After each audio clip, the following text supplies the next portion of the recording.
Welcome. Step into a world where stories breathe through my voice. Leave everything behind, find your perfect spot, and let's begin. Hill House was empty for a number of years, but kept always in readiness for the family. At first in expectation of Hugh Crane's return, and then, after his death, for either of the sisters who chose to live there. Somewhere during this time it was apparently agreed between the two sisters that Hill House should become the property of the older. The younger sister had married. "Aha," Theodora said, "the younger sister married. Stole her sister's beau, I've no doubt." It was said that the older sister was crossed in love, the doctor agreed, although that is said of almost any lady who prefers, for whatever reason, to live alone. At any rate, it was the older sister who came back here to live. She seems to have resembled her father strongly. She lived here alone for a number of years, almost in seclusion, although the village of Hillsdale knew her. Incredible as it may sound to you, she genuinely loved Hill House and looked upon it as her family home. She eventually took a girl from the village to live with her as a kind of companion. So far as I can learn, there seems to have been no strong feeling among the villagers about the house then, since old Mrs. Crane, as she was inevitably known, hired her servants in the village, and it was thought a fine thing for her to take the village girl as a companion. Old Miss Crane was in constant disagreement with her sister over the house, the younger sister insisting that she had given up her claim on the house in exchange for a number of family heirlooms, some of considerable value, which her sister then refused to give her. There were some jewels, several pieces of antique furniture, and a set of gold-rimmed dishes, which seemed to irritate the younger sister more than anything else. Miss Sanderson let me rummage through a box of family papers, and so I have seen some of the letters Miss Crane received from her sister. And in all of them, those dishes stand out as the recurrent sore subject. At any rate, the older sister died of pneumonia here in the house, with only the little companion to help her. There were stories later of a doctor called too late, of the old lady lying neglected upstairs while the younger woman dallied in the garden with some village lout. But I suspect that these are only scandalous inventions. I certainly cannot find that anything of the sort was widely believed at the time, and in fact most of the stories seem to stem directly from the poisonous vengefulness of the younger sister, who never rested in her anger. "I don't like the younger sister," Theodora said. "First she stole her sister's lover, and then she tried to steal her sister's dishes. No, I do not like her." Hill House has an impressive list of tragedies connected with it, but then most old houses have. People have to live and die somewhere, after all, and a house can hardly stand for 80 years without seeing some of its inhabitants die within its walls. After the death of the older sister, there was a lawsuit over the house.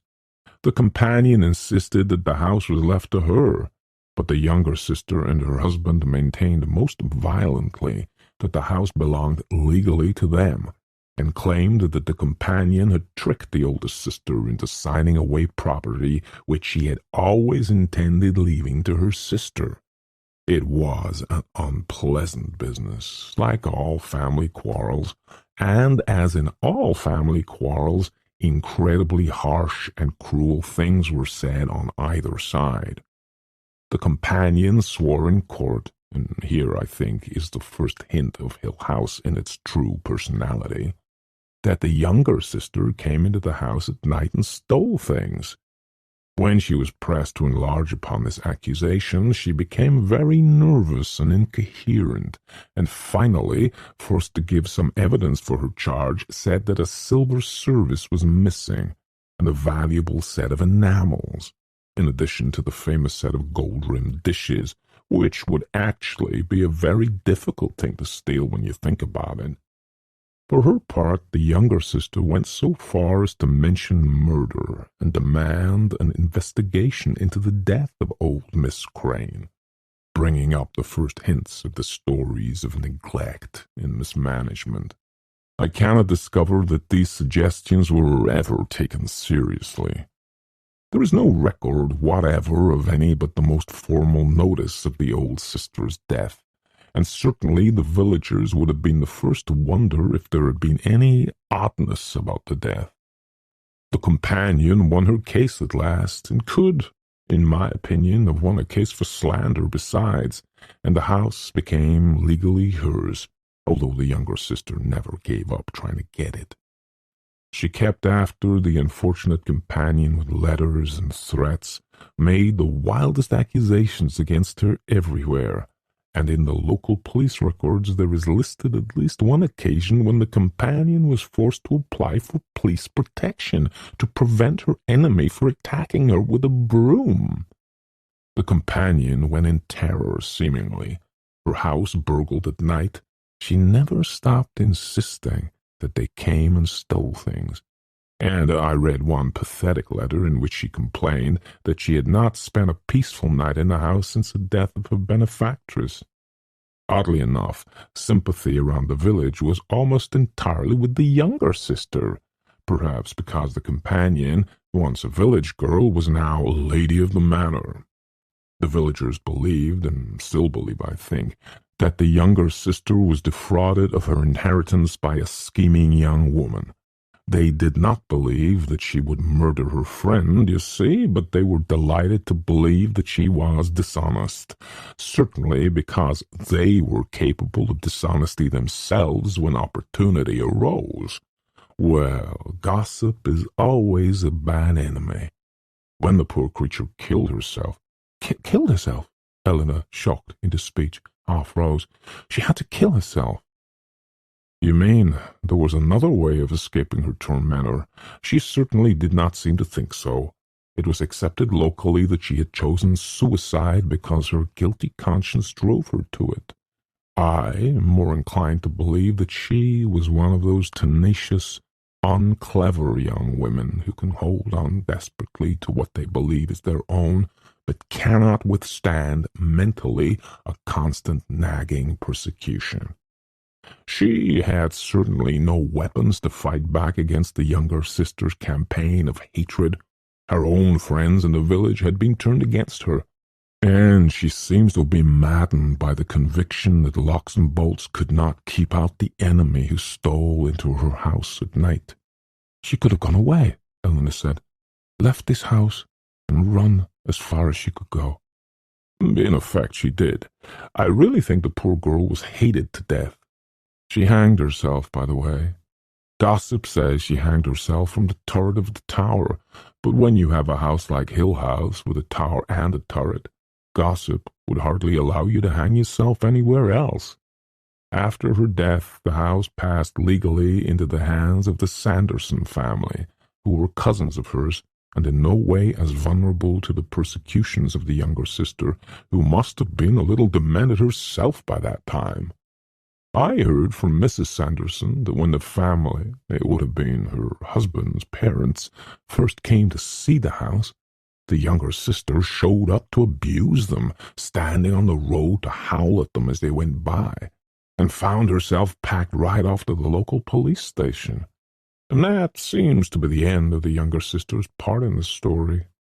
From the day the first Sanderson sent her packing to the brief notice of her death a few years later, she seems to have spent her time brooding silently over her wrongs, but far away from the Sandersons.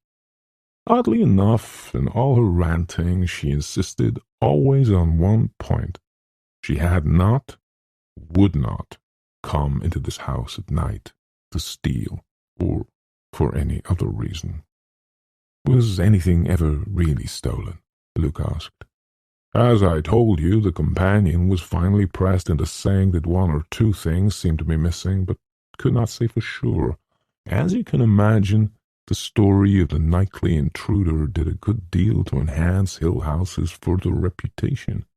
Moreover, the Sandersons did not live here at all. They spent a few days in the house, telling the villagers that they were preparing it for their immediate occupancy, and then abruptly cleared out, closing the house the way it stood. They told around the village that urgent business took them to live in the city, but the villagers thought they knew better. No one has ever lived in the house since, for more than a few days at a time. It has been on the market for sale or rent ever since. Well, that is a long story. I need more brandy. Those poor little girls, Eleanor said, looking into the fire. I can't forget them, walking through these dark rooms, trying to play dolls, maybe, in here, or those bedrooms upstairs. And so the old house has just been sitting here. Luke put out a tentative finger and touched the marble cupid gingerly. Nothing in it touched, nothing used, nothing here wanted by anyone anymore. Just sitting here, thinking. And waiting, Eleanor said. And waiting, the doctor confirmed. Essentially, he went on slowly. The evil is the house itself, I think. It has enchained and destroyed its people and their lives. It is a place of contained ill will. Well, tomorrow you will see it all. The Sandersons put in electricity and plumbing and a telephone when they first thought to live here, but otherwise nothing has been changed. Well, Luke said, after a little silence, I'm sure we'll all be very comfortable here. 5. Eleanor found herself unexpectedly admiring her own feet. Theodora dreamed over the fire just beyond the tips of her toes, and Eleanor thought with deep satisfaction that her feet were handsome in her red sandals. What a complete and separate thing I am, she thought, going from my red toes to the top of my head, individually an I, possessed of attributes belonging only to me.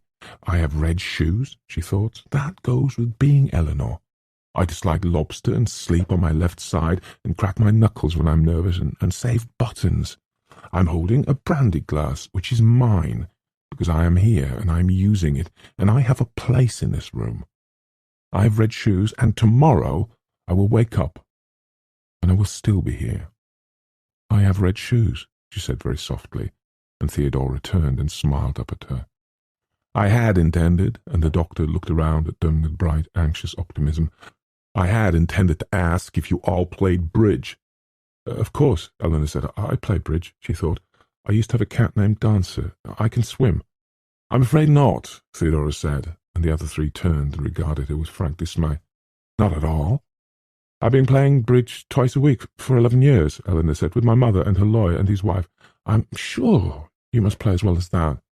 Maybe you could teach me, Theodora asked. I'm quick at learning games. Oh, dear, the doctor said, and Eleanor and Luke laughed. We'll do something else instead, Eleanor said. I can play bridge, she thought. I like apple pie with sour cream, and I drove here by myself. Backgammon, the doctor said with bitterness. I play a fair game of chess, Luke said to the doctor, who cheered at once. Theodora set her mouth stubbornly. I didn't suppose we came here to play games, she said. Relaxation, the doctor said vaguely, and Theodora turned with a sullen shrug and stared again into the fire. I'll get the chessmen if you'll tell me where, Luke said, and the doctor smiled. Better let me go, he said. I've studied a floor plan of the house, remember. If we let you go off wandering by yourself, we'd very likely never find you again. As the door closed behind him, Luke gave Theodora a quick, curious glance, and then came over to stand by Eleanor.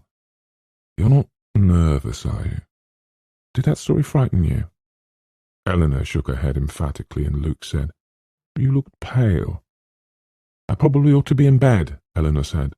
I'm not used to driving as far as I did today. Brandy, Luke said. It'll make you sleep better. You too, he said to the back of Theodora's head. Thank you, Theodora said coldly, not turning. I rarely have trouble sleeping.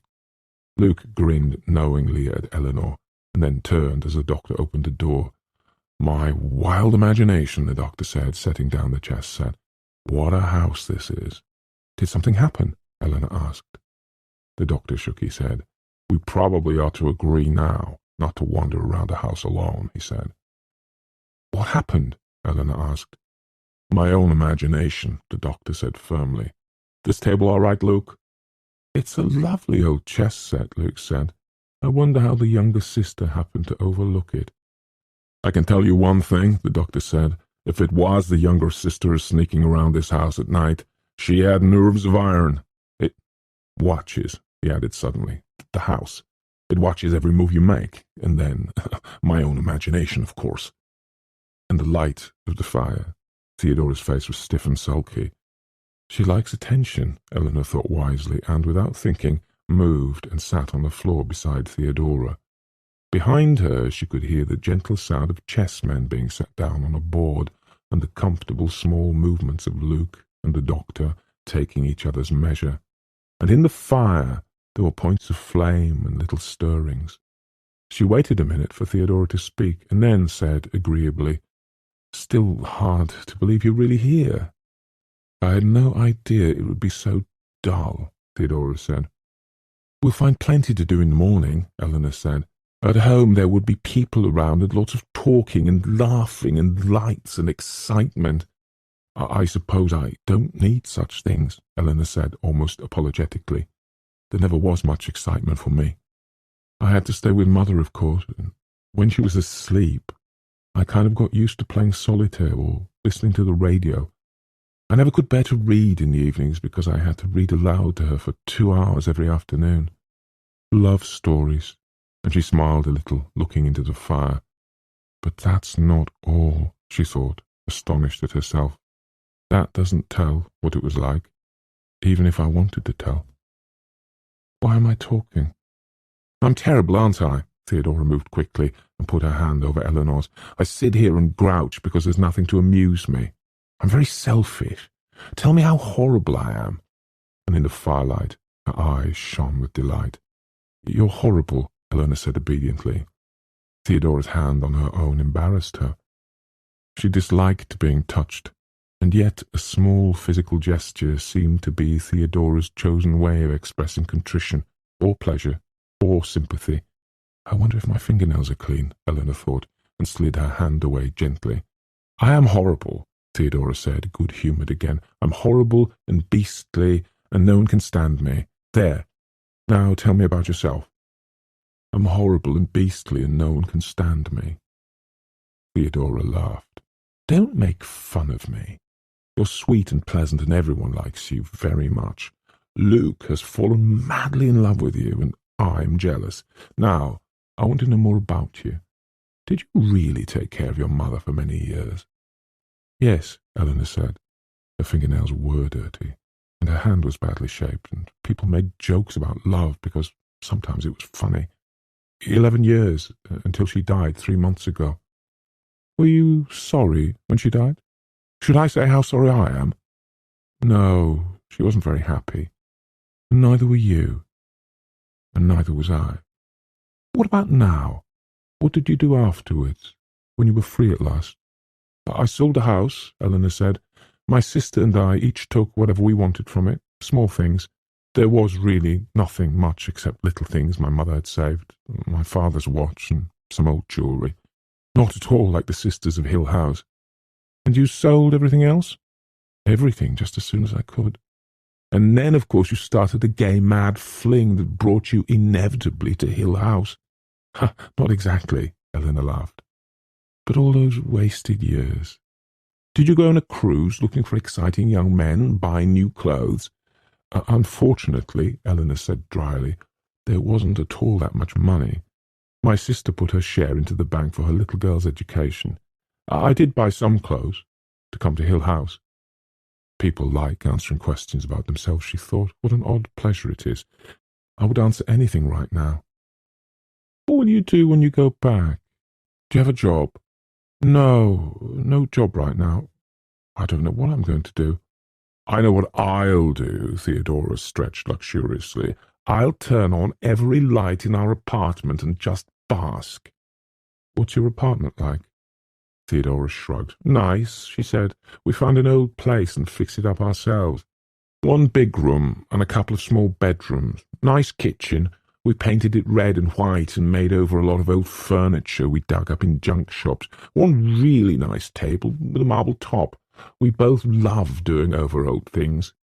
"Are you married?" Eleanor asked. There was a little silence, and then Theodora laughed quickly and said, "No." "Sorry," Eleanor said, horribly embarrassed. "I didn't mean to be curious." "You're funny," Theodora said, and touched Eleanor's cheek with her finger. "There are lines by my eyes," Eleanor thought, and turned her face away from the fire. "Tell me where you live," Theodora said. Eleanor thought, looking down at her hands, which were badly shaped. "We could have afforded a laundress," she thought. "It wasn't fair. My hands are awful." I have a little place of my own," she said slowly. "An apartment, like yours, only I live alone. Smaller than yours, I'm sure. I'm still furnishing it, buying one thing at a time, just to make sure I get everything absolutely right. White curtains. I had to look for weeks before I found my little stone lions in each corner of the mantel. And I have a white cat, and my books and records and pictures. Everything has to be exactly the way I want it, because there's only me to use it. Once I had a blue cup with stars painted on the inside. When you look down into a cup of tea, it was full of stars. I want a cup like that." "Maybe one will turn up some day in my shop," Theodora said. "Then I can send it to you. Some day you'll get a little package saying, 'To Eleanor, with love from her friend Theodora,' and it will be a blue cup full of stars." "I would have stolen those gold-rimmed dishes," Eleanor said, laughing. "Mate," Luke said, and the doctor said, "Oh dear, oh dear." "Blind luck," Luke said cheerfully. "Have you ladies fallen asleep there by the fire?" "Just about," Theodora said. Luke came across the room and held out a hand to each of them to help them up, and Eleanor, moving awkwardly, almost fell. Theodora rose in a quick motion and stretched and yawned. "Theo is sleepy," she said. "I'll have to lead you upstairs," the doctor said. "Tomorrow we must really start to learn our way around. Luke, will you screen the fire?" "Had we better make sure that the doors are locked?" Luke said. "I imagine that Mrs. Dudley locked the back door when she left, but what about the others?" "I hardly think we'll catch anyone breaking in," Theodora said. "Anyway, the little companion used to lock the doors, and what good did it do her?" "Suppose we want to break out?" Eleanor asked. The doctor glanced quickly at Eleanor and then away. "I see no need for locking doors," he said quietly. "There's certainly not much danger of burglars from the village," Luke said. "In any case," the doctor said, "I will not sleep for an hour or so yet. At my age, an hour's reading before bedtime is essential, and I wisely brought Pamela with me. If any of you has trouble sleeping, I will read aloud to you. I never yet knew anyone who could not fall asleep with Richardson being read aloud to him." Talking quietly, he led them down the narrow hallway and through the great front hall to the stairs. "I've often planned to try it on very small children," he went on. Eleanor followed Theodora up the stairs. She had not realized until now how worn she was, and each step was an effort. She reminded herself naggingly that she was in Hill House. But even the blue room meant only right now the bed with the blue coverlet and the blue quilt. "On the other hand," the doctor continued behind her, "a Fielding novel comparable in length, although hardly in subject matter, would never do for very young children. I even have my doubts about Sterne." Theodora went to the door of the green room and turned and smiled. "If you feel the least bit nervous," she said to Eleanor, "run right into my room." "I will," Eleanor said earnestly. "Thank you. Good night." "And certainly not Smollett. Ladies, Luke and I are here on the other side of the stairway." "What colour are your rooms?" Eleanor asked, unable to resist. "Yellow," the doctor said, surprised. "Pink," Luke said with a dainty gesture of distaste. "We're blue and green down here," Theodora said. "I will be awake reading," the doctor said. "I will leave my door ajar, so I will certainly hear any sound. Good night. Sleep well." "Good night," Luke said. "Good night, all." As she closed the door of the blue room behind her, Eleanor thought wearily that it might be the darkness and oppression of Hill House that tired her so, and then it no longer mattered. The blue bed was unbelievably soft. Odd, she thought sleepily, that the house should be so dreadful, and yet in many respects so physically comfortable. The soft bed, the pleasant lawn, the good fire, the cooking of Mrs. Dudley. The company, too, she thought, and then thought, now I can think about them. I am all alone. Why is Luke here? Why am I here? Journey's end, in lovers' meeting. They all saw that I was afraid. She shivered and sat up in bed to reach for the quilt at the foot. Then, half amused and half cold, she slipped out of bed and went barefoot and silent across the room to turn the key in the lock of the door. They won't know I locked it, she thought, and went hastily back to bed. With the quilt pulled up around her, she found herself looking with quick apprehension at the window, shining palely in the darkness, and then at the door. I wish I had a sleeping pill to take, she thought, and looked again over her shoulder compulsively at the window, and then again at the door, and thought, is it moving? But I locked it. Is it moving? I think, she decided concretely, that I would like this better if I had the blankets over my head. Hidden deep in the bed under the blankets, she giggled, was glad none of the others could hear her. In the city she never slept with her head under the covers. I've come all this way today, she thought. Then she slept, secure. In the next room, Theodora slept, smiling, with her light on. Farther down the hall, the doctor, reading Pamela, lifted his head occasionally to listen, and once went to his door and stood for a minute, looking down the hall, before going back to his book. A nightlight shone at the top of the stairs over the pool of blackness which was the hall. Luke slept, on his bedside table a flashlight, and the lucky piece he always carried with him. Around them, the house brooded, settling and stirring with a movement that was almost like a shudder. 6 miles away, Mrs. Dudley awakened, looked at her clock, thought of Hill House, and shut her eyes quickly. Mrs. Gloria Sanderson, who owned Hill House and lived 300 miles away from it, closed her detective story, yawned, and reached up to turn off her light, wondering briefly if she had remembered to put the chain on the front door. Theodora's friend slept. So did the doctor's wife and Eleanor's sister. Far away, in the trees over Hill House, an owl cried out. And towards morning, a thin, fine rain began, misty and dull. Chapter 4.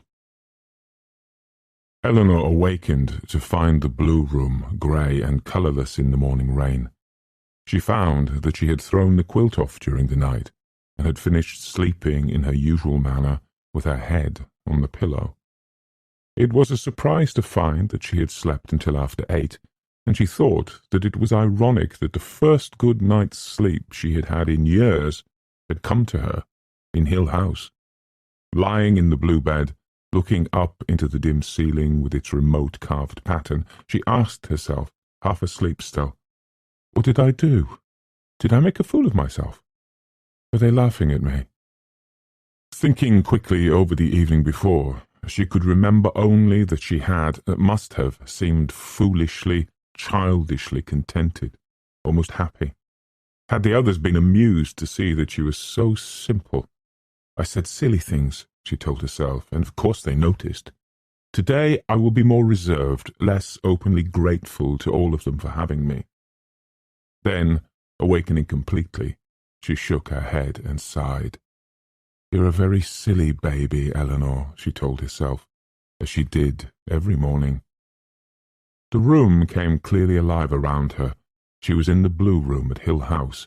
The dimity curtains were moving slightly at the window, and the wild splashing in the bathroom must be Theodora, awake, sure to be dressed, and ready first, certain to be hungry. Good morning, Eleanor called, and Theodora answered, gasping. Good morning, though in a minute I'll leave the tub filled for you. Are you starving because I am? Does she think I wouldn't bathe unless she left a full tub for me? Eleanor wondered, and then was ashamed. I came here to stop thinking things like that, she told herself sternly, and rolled out of bed and went to the window. She looked out across the veranda roof to the wide lawn below, with its bushes and little clumps of trees wound around with mist. Far down at the end of the lawn was the line of trees which marked the path to the creek, although the prospect of a jolly picnic on the grass was not, this morning, so appealing. It was clearly going to be wet all day, but it was a summer rain, deepening the green of the grass and the trees, sweetening and cleaning the air. "It's charming," Eleanor thought, surprised at herself. She wondered if she was the first person ever to find Hill House charming, and then thought, chilled. Or do they all think so? The first morning. She shivered and found herself at the same time unable to account for the excitement she felt, which made it difficult to remember why it was so odd to wake up happy in Hill House. "I'll starve to death," Theodora pounded on the bathroom door, and Eleanor snatched at her robe and hurried. "Try to look like a stray sunbeam," Theodora called out from her room. "It's such a dark day. We've all got to be a little brighter than usual." "Sing before breakfast. You'll cry before 8, Eleanor told herself, because she had been singing softly. "In delay there lies no plenty." "I thought I was the lazy one," Theodora said complacently through the door. "But you're much, much worse. Lazy hardly begins to describe you. You must be clean enough now to come and have breakfast." "Mrs. Dudley sets out breakfast at 9. What will she think when we show up bright and smiling?" "She will sob with disappointment." "Did anyone scream for her in the night, do you suppose?" Eleanor regarded a soapy leg critically. I slept like a log," she said. "So did I. If you're not ready in 3 minutes, I'll come in and drown you. I want my breakfast." Eleanor was thinking that it had been a very long time since she had dressed to look like a stray sunbeam, or been so hungry for breakfast, or arisen so aware, so conscious of herself, so deliberate and tender in her attentions. She even brushed her teeth with a niceness that she could not remember ever feeling before. "It's all the result of a good night's sleep," she thought. "Since Mother died, I must have been sleeping even more poorly than I realized." "Aren't you ready yet?" Coming, Eleanor said, and ran to the door, remembered that it was still locked, and unlocked it softly. Theodora was waiting for her in the hall, vivid in the dullness, in gaudy plaid. Looking at Theodora, it was not possible for Eleanor to believe that she ever dressed, or washed, or moved, or ate, or slept, or talked without enjoying every minute of what she was doing. Perhaps Theodora never cared at all what other people thought of her. "Do you realize that we may be another hour or so just finding the dining room?" Theodora said. "But maybe they have left us a map. Did you know that Luke and the doctor have been up for hours? I was talking to them from the window." "They've started without me," Eleanor thought. "Tomorrow I will wake up earlier and be there to talk from the window too." They came to the foot of the stairs, and Theodora crossed the great dark hall and put her hand confidently to a door. "Here," she said. But the door opened into a dim, echoing room neither of them had seen before. "Here?" Eleanor said, but the door she chose led on to the narrow passage to the little parlour where last night they had sat before a fire. "It's across the hall from that," Theodora said, and turned, baffled. "Damn it," she said, and put her head back and shouted, "Luke! Doctor!" Distantly they heard an answering shout, and Theodora moved to open another door. "If they think," she said over her shoulder, "that they are going to keep me forever in this filthy hall, trying one door after another to get my breakfast—" "That's the right one, I think," Eleanor said, "with the dark room to go through, and then the dining room beyond."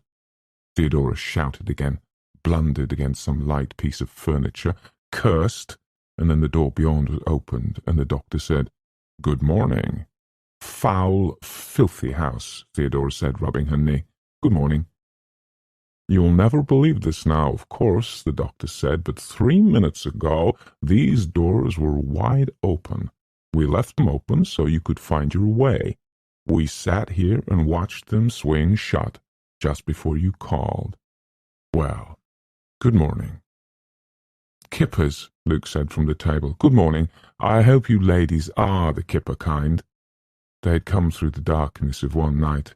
They had met morning in Hill House, and they were a family, greeting one another with easy informality and going to the chairs they had used last night at dinner, their own places at the table. A fine big breakfast is what Mrs. Dudley certainly agreed to set out at 9, Luke said, waving a fork. We had begun to wonder if you were the coffee and a roll in bed types. We would have been here much sooner in any other house, Theodora said. Did you really leave all the doors open for us? Eleanor asked. That's how we knew you were coming, Luke told her. We saw the doors swing shut. Today we will nail all the doors open, Theodora said. I'm going to pace this house until I can find food 10 times out of 10. I slept with my light on all night, she confided to the doctor, but nothing happened at all. It was all very quiet, the doctor said. Did you watch over us all night? Eleanor asked. Until about 3, when Pamela finally put me to sleep. There wasn't a sound until the rain started, sometime after 2. One of you ladies called out in her sleep once. That must have been me, Theodora said shamelessly, dreaming about the wicked sister at the gates of Hill House. I dreamed about her too, Eleanor said. She looked at the doctor and said suddenly, It's embarrassing to think about being afraid, I mean. We're all in it together, you know, Theodora said. It's worse if you try not to show it, the doctor said. Stuff yourself very full of kippers, Luke said. Then it will be impossible to feel anything at all. Eleanor felt, as she had the day before, that the conversation was being skilfully guided away from the thought of fear, so very present in her own mind. Perhaps she was to be allowed to speak occasionally for all of them, so that quieting her, they quieted themselves and could leave the subject behind them. Perhaps, vehicle for every kind of fear, she contained enough for all. They're like children, she thought, crossly, daring each other to go first, ready to turn and call names at whoever comes last. She pushed her plate away from her and sighed. Before I go to sleep tonight, Theodora was saying to the doctor, I want to be sure that I've seen every inch of this house. No more lying there wondering what is over my head or under me, and we have to open some windows and keep the doors open and stop feeling our way around. Little signs, Luke suggested, arrows pointing, reading, this way out. Or dead end, Eleanor said. Or watch out for falling furniture, Theodora said. We'll make them, she said to Luke. First, we all explore the house, Eleanor said, too quickly perhaps, because Theodora turned and looked at her curiously. I don't want to find myself left behind in an attic or something, Eleanor added uncomfortably. No one wants to leave you behind anywhere, Theodora said. Then I suggest, Luke said, that we first of all finish off the coffee in the pot, and then go nervously from room to room, endeavouring to discover some rational plan to this house, and leaving doors open as we go. I never thought, he said, shaking his head sadly, that I would stand to inherit a house where I had to put up signs to find my way around. We need to find out what to call the rooms, Theodora said. Suppose I told you, Luke, that I would meet you clandestinely in the second-best drawing-room. How would you ever know where to find me? You could keep whistling till I got there, Luke offered. Theodora shuddered. You would hear me whistling and calling you while you wandered from door to door, never opening the right one, and I would be inside, not able to find any way to get out. And nothing to eat, Eleanor said unkindly. Theodora looked at her again. And nothing to eat, she agreed after a minute. Then it's a crazy house at the carnival, she said. Rooms opening out of each other and doors going everywhere at once and swinging shut when you come. And I bet that somewhere there are mirrors that make you look all sideways, and an air hose to blow up your skirts, and something that comes out of a dark passage and laughs in your face. She was suddenly quiet and picked up her cup so quickly that her coffee spilled. Not as bad as all that, the doctor said easily. Actually, the ground floor is laid out in what I might almost call concentric circles of rooms. At the center is the little parlor where we sat last night. Around it, roughly, are a series of rooms. The billiard room, for instance, and a dismal little den entirely furnished in rose-colored satin, where Eleanor and I will go each morning with our needlework. And surrounding these, I call them the inside rooms, because they are the ones with no direct way to the outside. They have no windows, you remember. Surrounding these are the ring of outside rooms. The drawing room, the library, the conservatory, the— No, Theodora said, shaking her head. I am still lost back in the rose-colored satin. And the veranda goes all around the house. There are doors opening onto the veranda from the drawing room and the conservatory, and one sitting room. There is also a passage. Stop! Stop! Theodora was laughing, but she shook her head. It's a filthy, rotten house. The swinging door in the corner of the dining room opened, and Mrs. Dudley stood, one hand holding the door open, looking without expression at the breakfast table.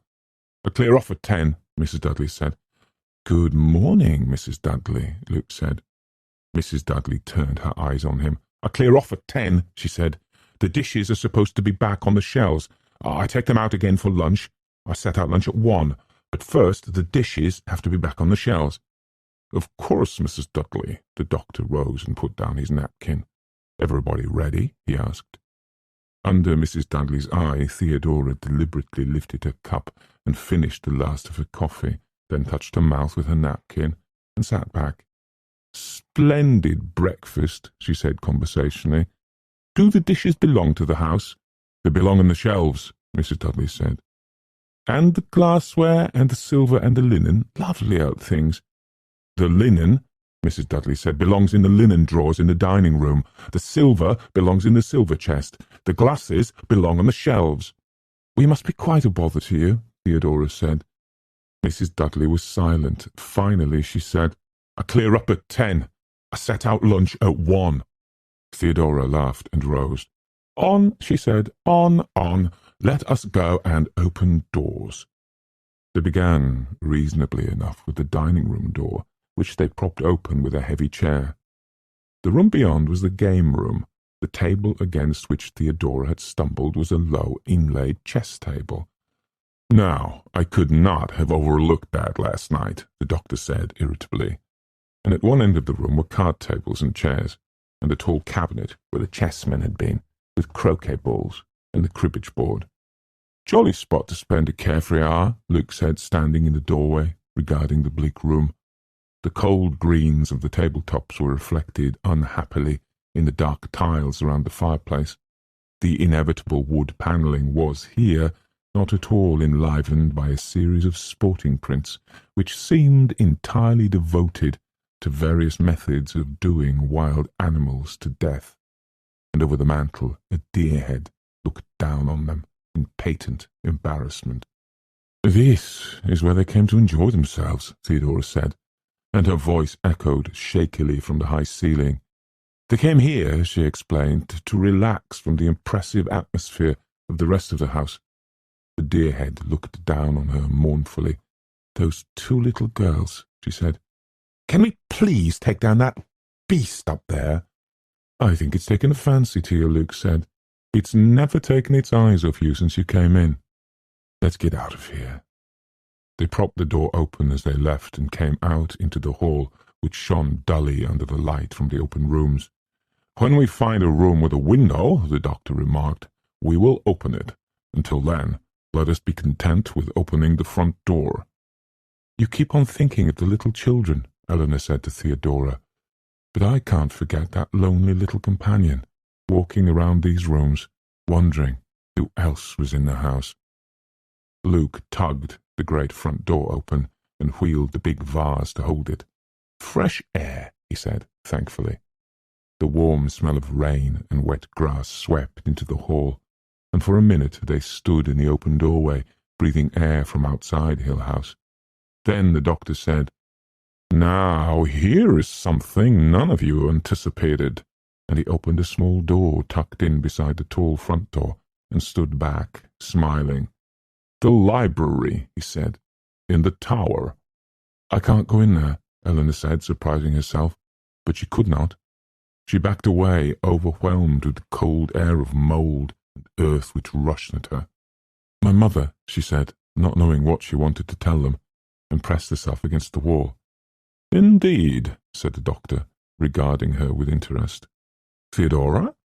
Theodora? Theodora shrugged and stepped into the library. Eleanor shivered. Luke, said the doctor, but Luke was already inside.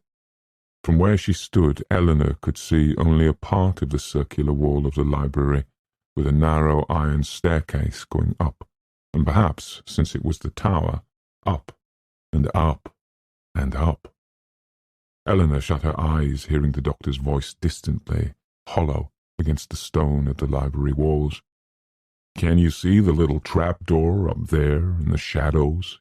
He was asking. It leads out onto a little balcony, and of course that's where she is commonly supposed to have hanged herself. The girl, you remember.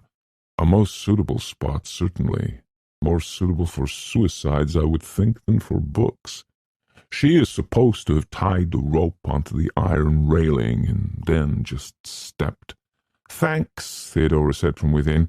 I can visualize it perfectly, thank you. For myself, I would probably have anchored the rope onto the deer head in the game room, but I suppose that you had some sentimental attachment to the tower. What a nice word attachment is in that context, don't you think? Delicious. It was Luke's voice, louder. They were coming out of the library and back to the hall where Eleanor waited. I think that I will make this room into a nightclub.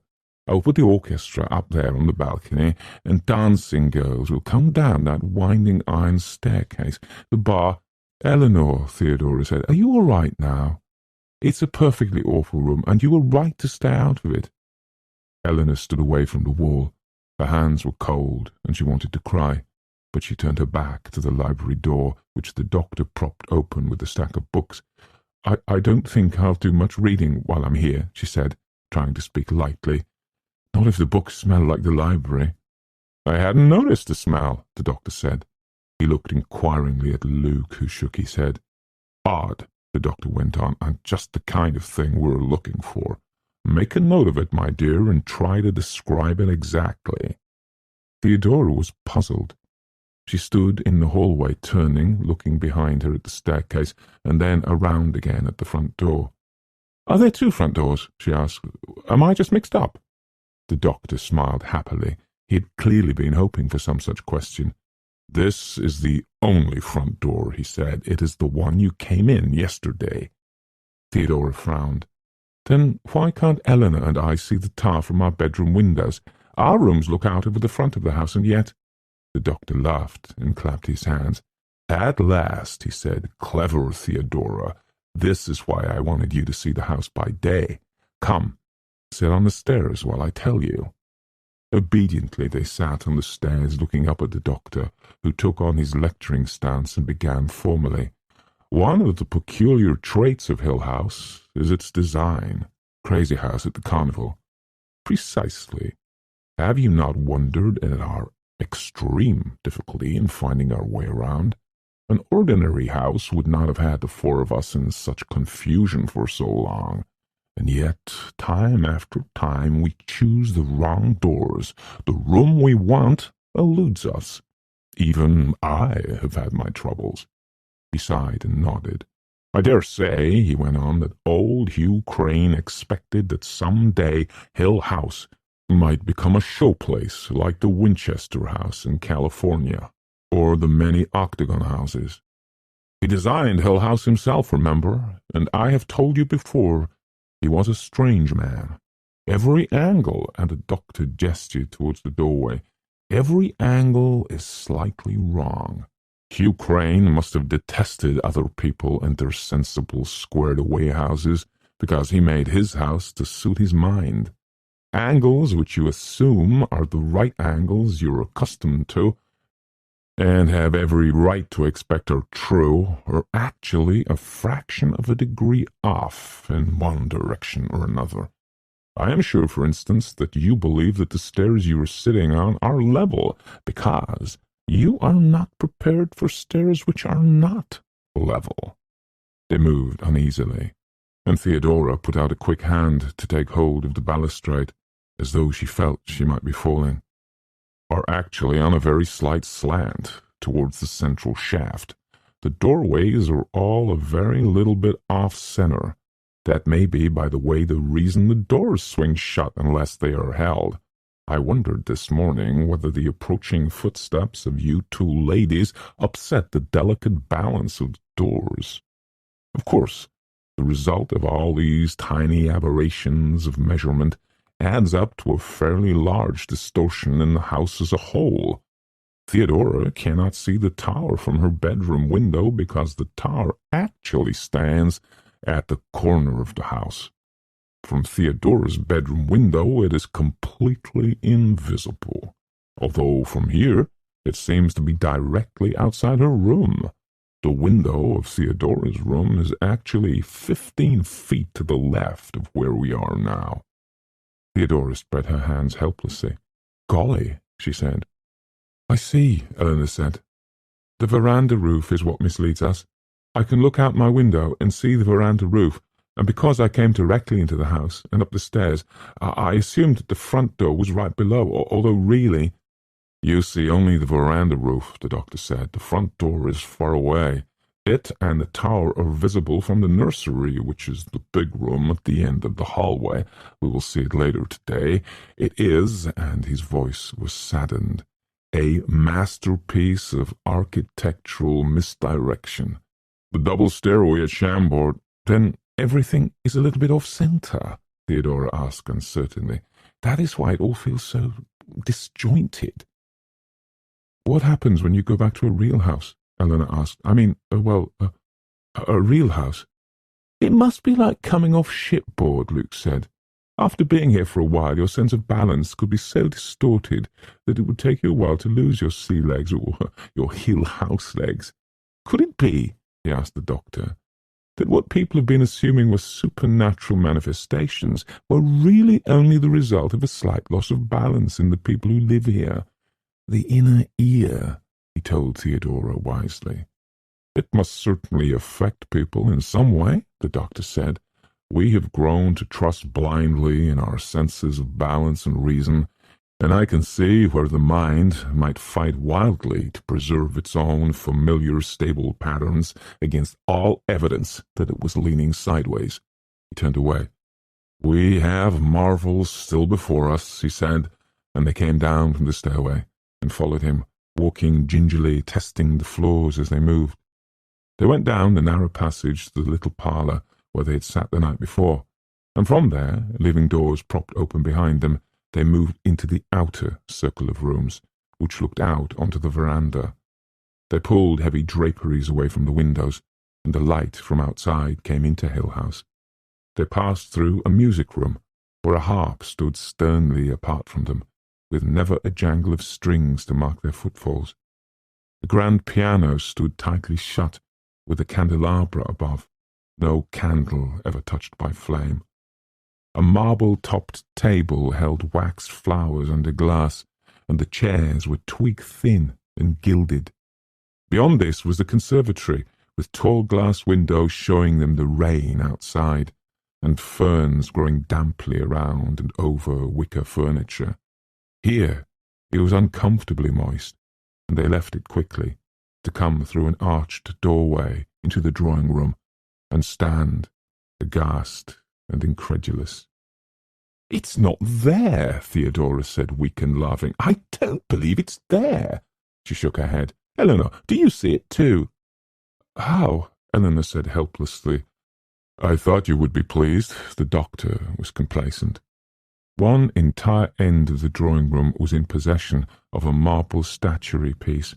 Against the mauve stripes and flowered carpet, it was huge and grotesque and somehow whitely naked.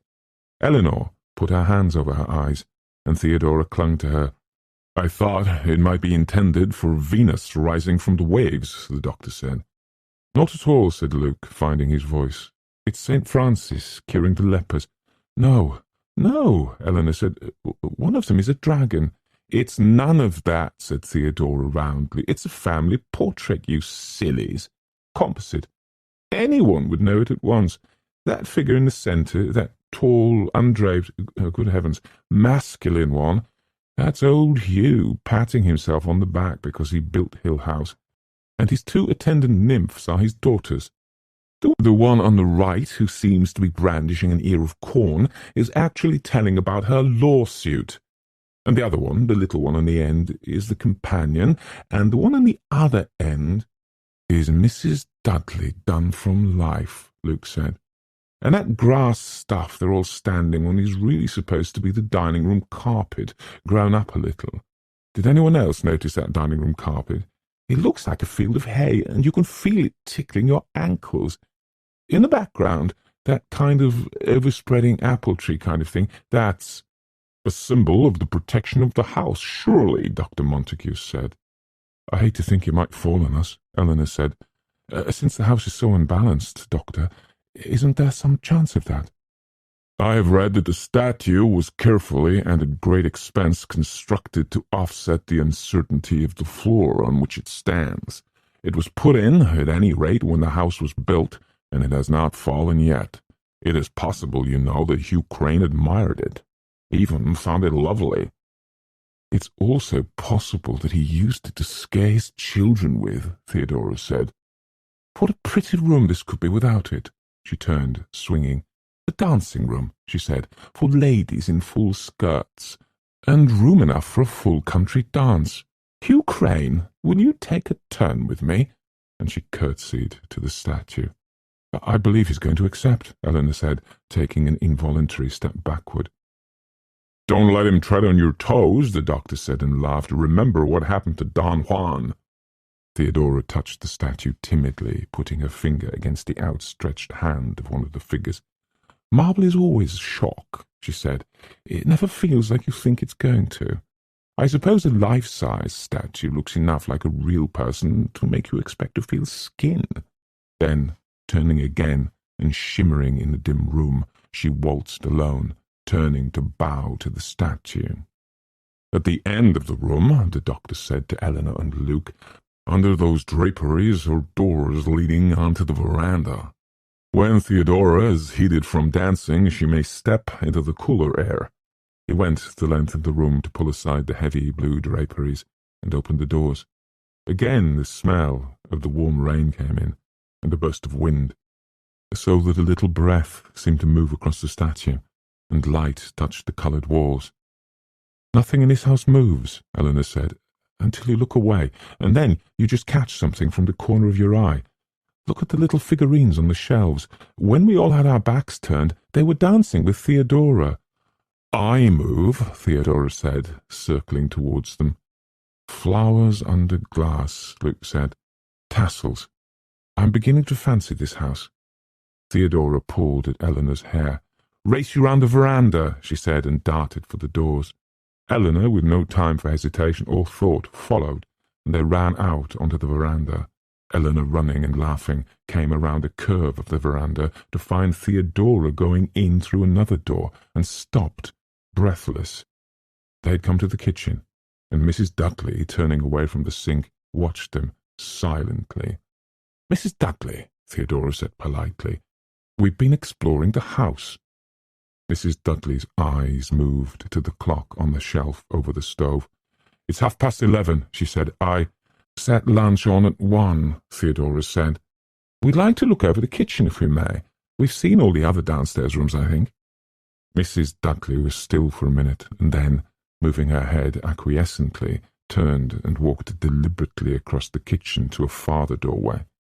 When she opened it, they could see the back stairs beyond, and Mrs. Dudley turned and closed the door behind her before she started up. Theodora cocked her head at the doorway and waited a minute before she said, I wonder if Mrs. Dudley has a soft spot in her heart for me. I really do. I suppose she's gone up to hang herself on the turret, Eleanor said. Let's see what's for lunch while we're here." "Don't joggle anything," Theodora said. "You know perfectly well that the dishes belong on the shelves. Do you think that woman really means to make us a souffle? Here is certainly a souffle dish, and eggs and cheese." "It's a nice kitchen," Eleanor said. "In my mother's house the kitchen was dark and narrow, and nothing you cooked there ever had any taste or colour."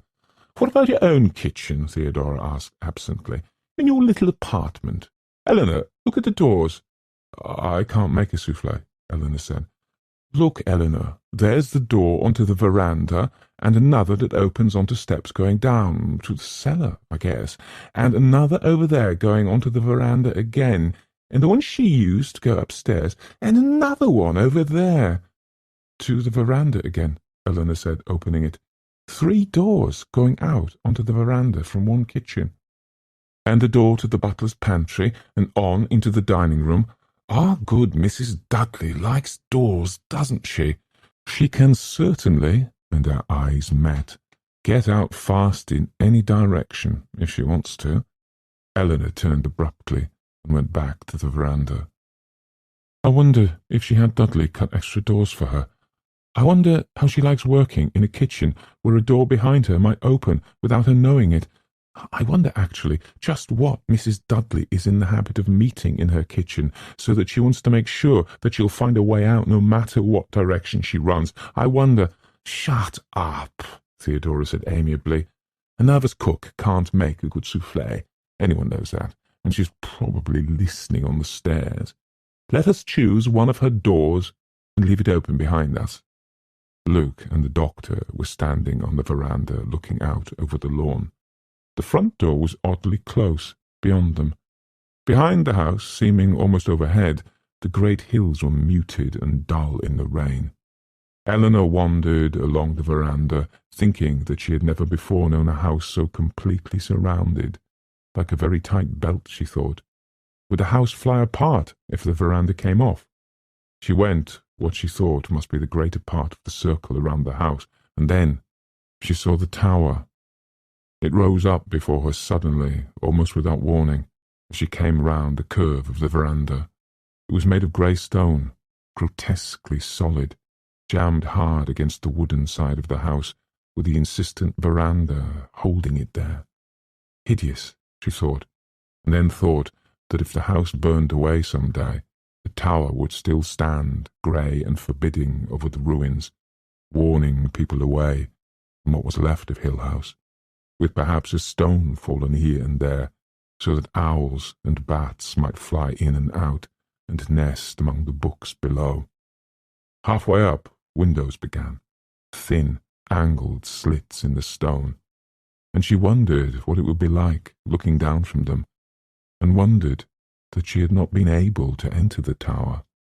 "I will never look down from those windows," she thought, and tried to imagine the narrow iron stairway going up and around inside. High on top was a conical wooden roof, topped by a wooden spire.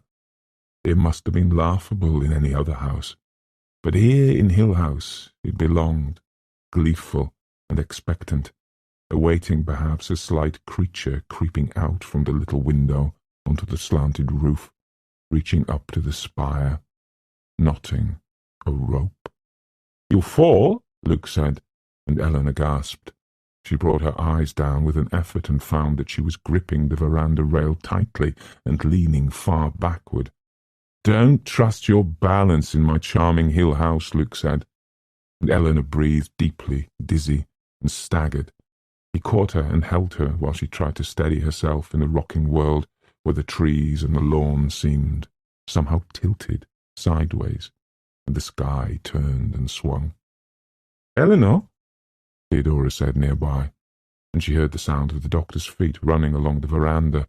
"This damnable house," Luke said. "You have to watch it every minute." "Eleanor," said the doctor. "I'm all right," Eleanor said, shaking her head and standing unsteadily by herself. I was leaning back to see the top of the tower, and I got dizzy." "She was standing almost sideways when I caught her," Luke said. "I've had that feeling once or twice this morning," Theodora said, "as though I was walking up the wall." "Bring her back inside," the doctor said. "It's not so bad when you're inside the house." I'm really all right, Eleanor said, very much embarrassed, and she walked with deliberate steps along the veranda to the front door, which was closed. I thought we left it open, she said with a little shake in her voice, and the doctor came past her and pushed the heavy door open again. Inside, the hall had returned to itself. All the doors they had left open were neatly closed. When the doctor opened the door into the game room, they could see beyond him that the doors to the dining room were closed, and the little stool they had used to prop one door open was neatly back in its place against the wall. In the boudoir and the drawing room, the parlour and the conservatory, the doors and windows were closed, the draperies pulled together, and the darkness back again. "It's Mrs. Dudley," Theodora said, trailing after the doctor, and Luke, who moved quickly from one room to the next, pushing doors wide open again and propping them, sweeping drapes away from the windows and letting in the warm, wet air. "Mrs. Dudley did it yesterday as soon as Eleanor and I were out of the way, because she'd rather shut them herself than come along and find them shut by themselves, because the doors belong shut, and the windows belong shut, and the dishes belong—" She began to laugh foolishly, and the doctor turned and frowned at her with irritation. "Mrs. Dudley had better learn her place," he said. "I will nail these doors open if I have to." He turned down the passageway to their little parlour and sent the doors swinging open with a crash. "Losing my temper will not help," he said, and gave the door a vicious kick. "Sherry in the parlour before lunch," Luke said amiably. "Ladies, enter." 2. "Mrs. Dudley," the doctor said, putting down his fork, "an admirable souffle." Mrs. Dudley turned to regard him briefly and went into the kitchen with an empty dish. The doctor sighed and moved his shoulders tiredly. "After my vigil last night, I feel the need for a rest this afternoon, and you," he said to Eleanor, "would do well to lie down for an hour. Perhaps a regular afternoon rest might be more comfortable for all of us." "I see," said Theodora, amused. "I must take an afternoon nap. It may look funny when I go home again, but I can always tell them that it was part of my schedule at Hill House." "Perhaps we will have trouble sleeping at night," the doctor said, and a little chill went around the table, darkening the light of the silver and the bright colours of the china, a little cloud that drifted through the dining room, and brought Mrs. Dudley after it. "It's 5 minutes to 2, Mrs. Dudley said. 3. Eleanor didn't sleep during the afternoon, although she would have liked to. Instead, she lay on Theodora's bed in the green room and watched Theodora do her nails, chatting lazily, unwilling to let herself perceive that she had followed Theodora into the green room because she had not dared to be alone. "I love decorating myself," Theodora said, regarding her hand affectionately. "I'd like to paint myself all over." Eleanor moved comfortably. "Gold paint," she suggested, hardly thinking. With her eyes almost closed, she could see Theodora only as a mass of colour sitting on the floor. "Nail polish and perfume and bath salts," Theodora said, as one telling the cities of the Nile. "Mascara. You don't think half enough of such things, Eleanor." Eleanor laughed and closed her eyes altogether. "No time," she said.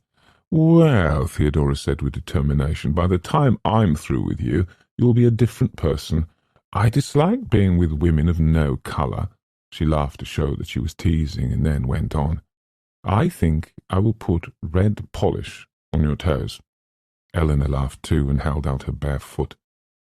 After a minute, nearly asleep, she felt the odd, cold little touch of the brush on her toes and shivered. "Surely a famous courtesan like yourself is accustomed to the ministrations of handmaidens," Theodora said. "Your feet are dirty." Shocked, Eleanor sat up and looked. Her feet were dirty, and her nails were painted bright red. "It's horrible," she said to Theodora. "It's wicked," wanting to cry. Then helplessly she began to laugh at the look on Theodora's face. "I'll go and wash my feet," she said. "Golly," Theodora sat on the floor beside the bed staring. "Look," she said, "my feet are dirty too, baby. Honest, look." "Anyway," Eleanor said, "I hate having things done to me." "You're about as crazy as anyone I ever saw," Theodora said cheerfully. "I don't like to feel helpless. Eleanor said. Your mother would have been delighted to see you with your toenails painted red, Theodora said. They look nice. Eleanor looked at her feet again. It's wicked, she said inadequately. I mean, on my feet. It makes me feel I look like a fool. You've got foolishness and wickedness somehow mixed up. Theodora began to gather her equipment together. Anyway, I won't take it off. We'll both watch to see whether Luke and the doctor look at your feet first. No matter what I try to say, you make it sound foolish, Eleanor said. Or wicked. Theodora looked up at her gravely. I have a hunch, she said, that you ought to go home, Eleanor. Is she laughing at me? Eleanor wondered. Had she decided that I am not fit to stay? I don't want to go, she said, and Theodora looked at her again quickly and then away, and touched Eleanor's toes softly. The polish is dry, she said. I am an idiot. Just something frightened me for a minute. She stood up and stretched. Let's go and look for the others, she said. 4.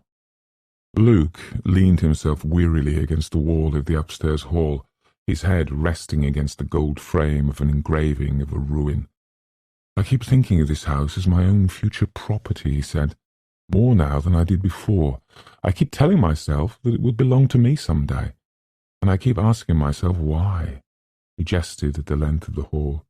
If I had a passion for doors, he said, or gilded clocks, or miniatures, if I wanted a Turkish corner of my own, I would very likely regard Hill House as a fairyland of beauty. It's a handsome house, the doctor said staunchly. It must have been thought of as elegant when it was built. He started off down the hall to the large room on the end, which had once been a nursery. Now, he said, we shall see the tower from a window, and shivered as he passed through the door. Then he turned and looked back curiously. Could there be a draught across that doorway? A draught in Hill House, Theodora laughed. Not unless you could manage to make one of those doors stay open. Come here one time, then, the doctor said, and Theodora moved forward, grimacing as she passed the doorway. Like the doorway of a tomb, she said. It's warm enough inside there. Luke came, hesitated in the cold spot, and then moved quickly to get out of it, and Eleanor, following, felt with incredulity the piercing cold that struck her between one step and the next. It was like passing through a wall of ice, she thought, and asked the doctor, What is it? The doctor was patting his hands together with delight. You can keep your Turkish corners, my boy, he said. He reached out a hand and held it carefully over the location of the cold. They cannot explain this, he said. The very essence of the tomb, as Theodora points out. The cold spot in Borley Rectory only dropped 11 degrees, he went on complacently. This, I should think, is considerably colder. The heart of the house. Theodora and Eleanor had moved to stand closer together, although the nursery was warm. It smelled musty and close, and the cold crossing the doorway was almost tangible, visible as a barrier which must be crossed in order to get out. Beyond the windows, the grey stone of the tower pressed close. Inside, the room was dark, and the line of nursery animals painted along the wall seemed somehow not at all jolly, but as though they were trapped, or related to the dying deer in the sporting prints of the game room.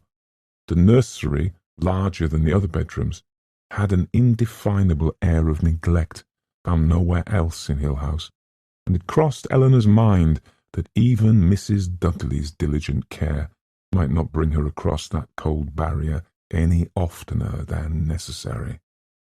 Luke had stepped back across the cold spot and was examining the hall carpet, then the walls, patting at the surfaces, as though hoping to discover some cause for the odd cold. It couldn't be a draught, he said, looking up at the doctor, unless they've got a direct airline to the North Pole. Everything's solid anyway. I wonder who slept in the nursery, the doctor said irrelevantly. Do you suppose they shut it up once the children were gone? Look, Luke said, pointing.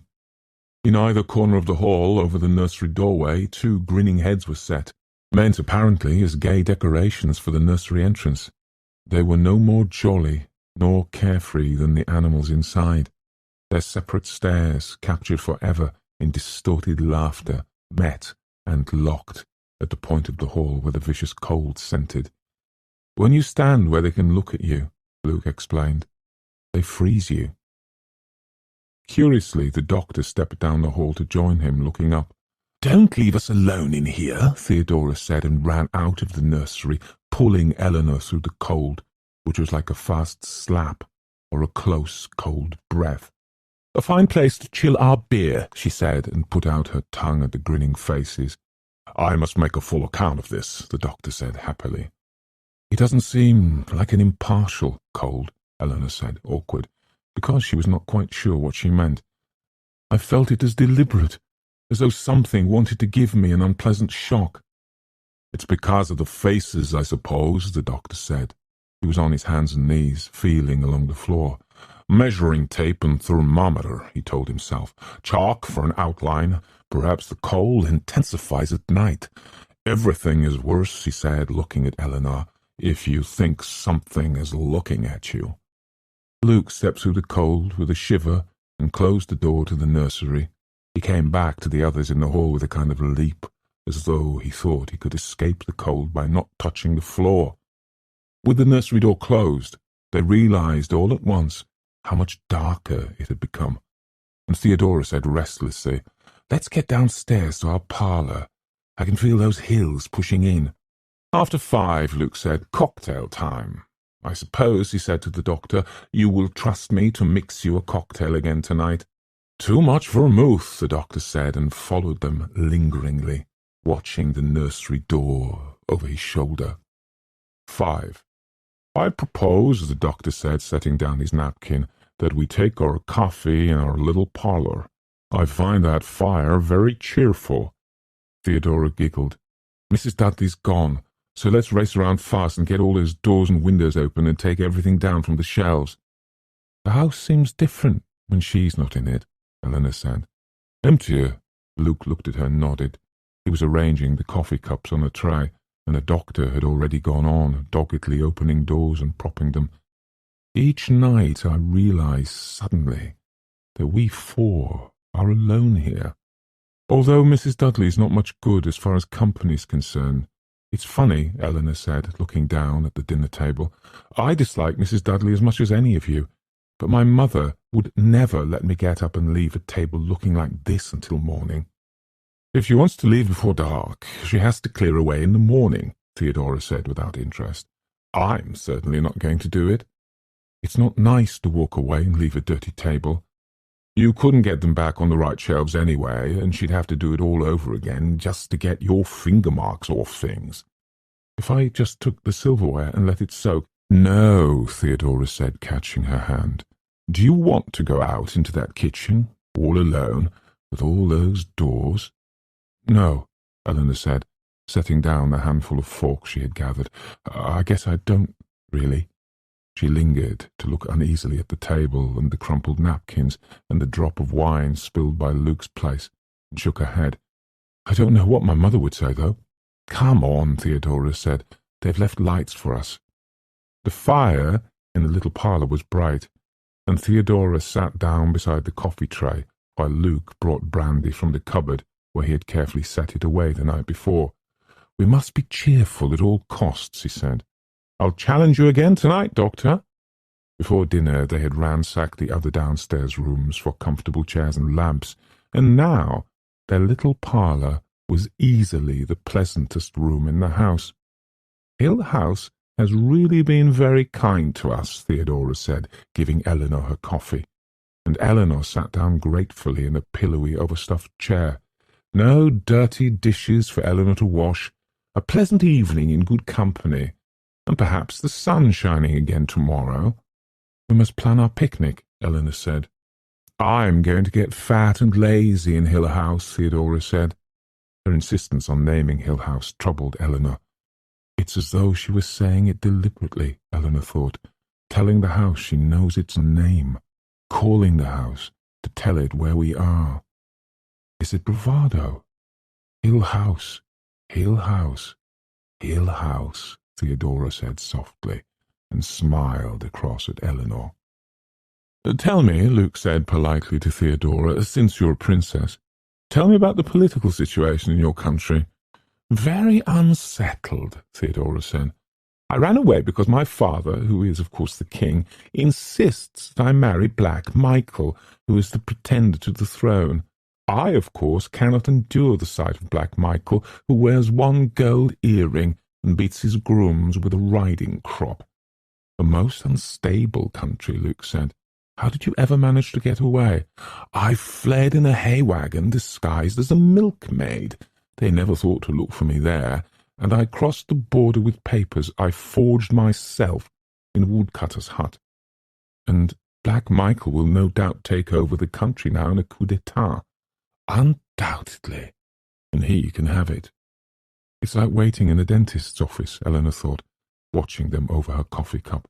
Waiting in a dentist's office and listening while other patients make brave jokes across the room, all of you certain to meet the dentist sooner or later.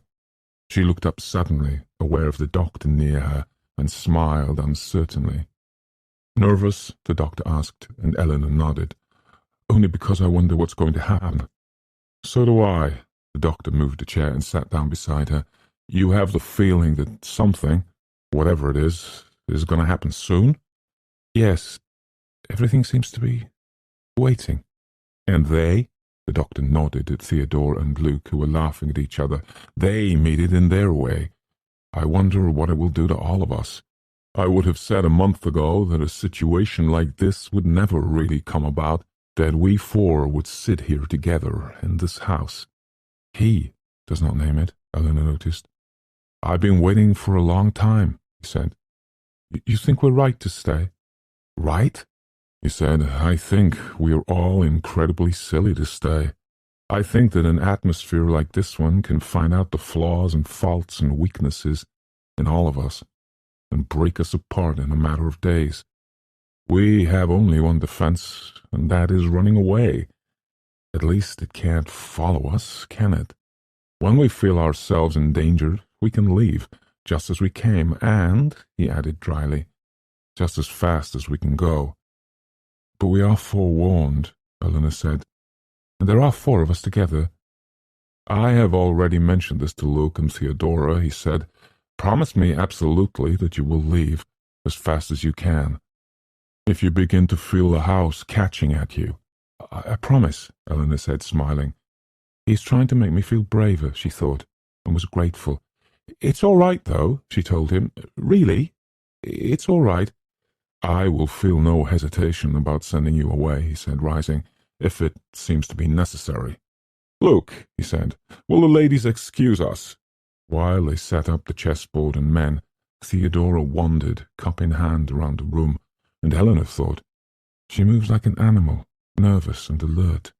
She can't sit still while there is any scent of disturbance in the air. We're all uneasy. Come and sit by me, she said, and Theodora came, moving with grace, circling to a resting spot. She sat down in the chair the doctor had left and leaned her head back tiredly. How lovely she is, Eleanor thought. How thoughtlessly, luckily, lovely. You tired? Theodora turned her head, smiling. I can't stand waiting much longer. I was just thinking how relaxed you looked. And I was thinking of, when was it, day before yesterday, and wondering how I could have brought myself to leave there and come here. Possibly I'm homesick. Already? Did you ever think about being homesick? If your home was Hill House, would you be homesick for us? Did those two little girls cry for their dark, grim house when they were taken away? I've never been away from anywhere, Eleanor said carefully, so I suppose I've never been homesick. How about now, your little apartment? Perhaps, Eleanor said, looking into the fire. I haven't had it long enough to believe it's my own. I want my own bed, Theodora said, and Eleanor thought, she's sulking again. When she's hungry or tired or bored, she turns into a baby. I'm sleepy, Theodora said. It's after 11, Eleanor said, and as she turned to glance at the chess game, the doctor shouted with joyful triumph, and Luke laughed. Now, sir, the doctor said. Now, sir. Fairly beaten, I admit, Luke said. He began to gather the chessmen and set them back into their box. Any reason why I can't take a drop of brandy upstairs with me? To put myself to sleep, or give myself Dutch courage, or some such reason. Actually," and he smiled over at Theodora and Eleanor, "I plan to stay up and read for a while." "Are you still reading Pamela?" Eleanor asked the doctor. "Volume 2. I have 3 volumes to go, and then I shall begin Clarissa Harlowe, I think. Perhaps Luke would care to borrow—" "No, thanks," Luke said hastily. "I have a suitcase full of mystery stories." The doctor turned to look around. "Let me see," he said. "Fire screened, lights out, leave the doors for Mrs. Dudley to close in the morning." Tiredly, following one another, they went up the great stairway, turning out lights behind them. "Has everyone got a flashlight, by the way?" the doctor asked, and they nodded, more intent upon sleep than the waves of darkness which came after them up the stairs of Hill House. "Good night, everyone," Eleanor said, opening the door to the blue room. "Good night," Luke said. "Good night," Theodora said. "Good night," the doctor said. "Sleep tight." 6. "Coming, Mother, coming," Eleanor said, fumbling for the light. "It's all right, I'm coming." "Eleanor," she heard. "Eleanor." "Coming, coming," she shouted irritably. "Just a minute, I'm coming." "Eleanor!" Then she thought, with a crashing shock, which brought her awake, cold and shivering, out of bed and awake. "I am in Hill House." "What?" she cried. "What, Theodora?" "Eleanor, in here." "Coming." No time for the light. She kicked a table out of the way, wondering at the noise of it, and struggled briefly with the door of the connecting bathroom. "That's not the table falling," she thought. "My mother is knocking on the wall." It was blessedly light in Theodora's room, and Theodora was sitting up in bed, her hair tangled from sleep, and her eyes wide with the shock of awakening. "I must look the same way," Eleanor thought, and said, "I'm here. What is it?" And then heard clearly for the first time, although she had been hearing it ever since she awakened. "What is it?" she whispered. She sat down slowly on the foot of Theodora's bed, wondering at what seemed calmness in herself. "Now," she thought, "now. It's only a noise, and terribly cold, terribly, terribly cold. It is a noise down the hall, far down at the end, near the nursery door, and terribly cold. Not my mother knocking on the wall." "Something's knocking on the doors," Theodora said in a tone of pure rationality. "That's all, and it's down near the other end of the hall. Luke and the doctor are probably there already to see what's going on. Not at all like my mother knocking on the wall. I was dreaming again." "Bang, bang," Theodora said. "Bang," Eleanor said, and giggled. "I'm calm," she thought. "It's so very cold. The noise is only a kind of banging on the doors, one after another. Is this what I was so afraid about? Bang is the best word for it. It sounds like something children do, not mothers knocking against the wall for help. And anyway, Luke and the doctor are there. Is this what they mean by cold chills going up and down your back? Because it's not pleasant. It starts in your stomach and goes in waves around and up and down again, like something alive. Yes, like something alive." "Theodora," she said, and closed her eyes and tightened her teeth together and wrapped her arms around herself. "It's getting closer." "Just a noise," Theodora said, and moved next to Eleanor and sat tight against her. "It has an echo." It sounded, Eleanor thought, like a hollow noise, a hollow bang, as though something were hitting the doors with an iron kettle, or an iron bar, or an iron glove. It pounded regularly for a minute, and then suddenly more softly, and then again in a quick flurry, seeming to be going methodically from door to door at the end of the hall. Distantly she thought she could hear the voices of Luke and the doctor calling from somewhere below, and she thought, "They're not up here with us at all," and heard the iron crashing against what must have been a door very close. "Maybe it will go on down the other side of the hall," Theodora whispered, and Eleanor thought that the oddest part of this indescribable experience was that Theodora should be having it too. "No," Theodora said, and they heard the crash against the door across the hall. It was louder. It was deafening. It struck against the door next to them, Did it move back and forth across the hall? Did it go on feet along the carpet? Did it lift a hand to the door? And Eleanor threw herself away from the bed and ran to hold her hands against the door. "Go away!" she shouted wildly. "Go away! Go away!" There was complete silence, and Eleanor thought, standing with her face against the door, "Now I've done it.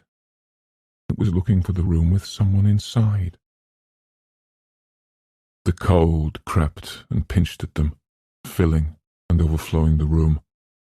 Anyone would have thought that the inhabitants of Hill House slept sweetly in this quiet, and then so suddenly that Eleanor wheeled around, the sound of Theodora's teeth chattering, and Eleanor laughed. "You big baby," she said. "I'm cold," Theodora said. "Deadly cold." "So am I." Eleanor took the green quilt and threw it around Theodora, and took up Theodora's warm dressing gown and put it on. "You warmer now? Where's Luke? Where's the doctor? I don't know. Are you warmer now?" "No," Theodora shivered. "In a minute I'll go into the hall and call them. Are you—" It started again, as though it had been listening, waiting to hear their voices and what they said, to identify them, to know how well prepared they were against it, waiting to hear if they were afraid. So suddenly that Eleanor leaped back against the bed and Theodora gasped and cried out. The iron crash came against their door, and both of them lifted their eyes in horror because the hammering was against the upper edge of the door, higher than either of them could reach, higher than Luke or the doctor could reach, and the sickening, degrading cold came in waves from whatever was outside the door. Eleanor stood perfectly still and looked at the door. She didn't quite know what to do, although she believed that she was thinking coherently and was not unusually frightened, not more frightened certainly than she had believed in her worst dream she could be. The cold troubled her even more than the sounds. Even Theodora's warm robe was useless against the icy little curls of fingers on her back. The intelligent thing to do, perhaps, was to walk over and open the door. That, perhaps, would belong with the doctor's view of pure scientific inquiry. Eleanor knew that even if her feet would take her as far as the door, her hand would not lift to the doorknob. Impartially, remotely, she told herself that no one's hand would touch that knob. It's not the work hands were made for, she told herself. She had been rocking a little, each crash against the door pushing her a little backward, and now she was still, because the noise was fading. "I'm going to complain to the janitor about the radiators," Theodora said from behind her. "Is it stopping?" "No," Eleanor said, sick. "No." It had found them. Since Eleanor would not open the door, it was going to make its own way in. Eleanor said aloud, "Now I know why people scream, because I think I'm going to." And Theodora said, I will if you will," and laughed, so that Eleanor turned quickly back to the bed and they held each other, listening, in silence. Little pattings came from around the doorframe, small, seeking sounds, feeling the edges of the door, trying to sneak a way in. The doorknob was fondled, and Eleanor, whispering, asked, "Is it locked?" Theodora nodded, and then, wide-eyed, turned to stare at the connecting bathroom door. "Mine's locked too," Eleanor said against her ear, and Theodora closed her eyes in relief. The little sticky sounds moved on around the doorframe, and then, as though a fury caught whatever was outside, the crashing came again, and Eleanor and Theodora saw the wood of the door tremble and shake, and the door move against its hinges. You can't get in," Eleanor said wildly, and again there was a silence, as though the house listened with attention to her words, understanding, cynically agreeing, content to wait. A thin little giggle came in a breath of air through the room, a little mad rising laugh, the smallest whisper of a laugh, and Eleanor heard it all up and down her back. A little gloating laugh moved past them around the house, and then she heard the doctor and Luke calling from the stairs, and mercifully it was over. When the real silence came, Eleanor breathed shakily and moved stiffly. "We've been clutching each other like a couple of lost children," Theodora said, and untwined her arms from around Eleanor's neck. "You're wearing my bathrobe." "I forgot mine. Is it really over?" For tonight, anyway," Theodora spoke with certainty. "Can't you tell? Aren't you warm again?" The sickening cold was gone, apart from a reminiscent little thrill of it down Eleanor's back when she looked at the door. She began to pull at the tight knot she had put in the bathrobe cord and said, "Intense cold is one of the symptoms of shock." "Intense shock is one of the symptoms I've got," Theodora said. "Here come Luke and the doctor." Their voices were outside in the hall, speaking quickly, anxiously, and Eleanor dropped Theodora's robe on the bed and said, "For heaven's sake, don't let them knock on that door. One more knock would finish me," and ran into her own room to get her own robe. Behind her she could hear Theodora telling them to wait a minute, and then going to unlock the door, and then Luke's voice saying pleasantly to Theodora, "Why, you look as though you've seen a ghost." When Eleanor came back, she noticed that both the doctor and Luke were dressed, and it occurred to her that it might be a sound idea from now on. If that intense cold was going to come back at night, it was going to find Eleanor sleeping in a wool suit and a heavy sweater, and she didn't care what Mrs. Dudley was going to say when she found that at least one of the lady guests was lying in one of the clean beds in heavy shoes and wool socks. "Well," she asked, "how do you gentlemen like living in a haunted house?" "It's perfectly fine," Luke said. "Perfectly fine. It gives me an excuse to have a drink in the middle of the night." He had the brandy bottle and glasses, and Eleanor thought that they must make a companionable little group, the four of them, sitting around Theodora's room at 4 in the morning, drinking brandy. They spoke lightly, quickly, and gave one another fast, hidden, little curious glances, each of them wondering what secret terror had been tapped in the others, what changes might show in face or gesture, what unguarded weaknesses might have opened the way to ruin. "Did anything happen in here while we were outside?" the doctor asked. Eleanor and Theodora looked at each other and laughed, honestly at last, without any edge of hysteria or fear. After a minute, Theodora said carefully, "Nothing in particular. Someone knocked on the door with a cannonball and then tried to get in and eat us and started laughing its head off when we wouldn't open the door. But nothing really out of the way." Curiously, Eleanor went over and opened the door. "I thought the whole door was going to shatter," she said, bewildered. "And there isn't even a scratch on the wood, nor on any of the other doors. They're perfectly smooth." "How nice that it didn't mar the woodwork," Theodora said, holding her brandy glass out to Luke. "I couldn't bear it if this dear old house got hurt." She grinned at Eleanor. "Nellie here was going to scream." "So were you?" "Not at all. I only said it to keep you company. Besides, Mrs. Dudley already said that she wouldn't come." "And where were you, our manly defenders?" "We were chasing a dog," Luke said. "At least some animal-like dog." He stopped and then went on reluctantly. "We followed it outside." Theodora stared, and Eleanor said, "You mean it was inside?" "I saw it run past my door," the doctor said. "Just caught a glimpse of it slipping along. I woke Luke, and we followed it down the stairs and out into the garden and lost it somewhere at the back of the house." "The front door was open?" "No," Luke said. "The front door was closed. So were all the other doors. We checked." "We've been wandering around for quite a while," the doctor said. "We never dreamed that you ladies were awake until we heard your voices." He spoke gravely. "There is one thing that we have not taken into account," he said. They looked at him puzzled, and he explained, checking on his fingers in his lecture style. "First," he said, "Luke and I were awakened earlier than you ladies, clearly. We have been up and about, outside and in, for better than 2 hours, led on what you perhaps might allow me to call a wild goose chase. Second, Neither of us," he glanced inquiringly at Luke as he spoke, "heard any sound up here until your voices began.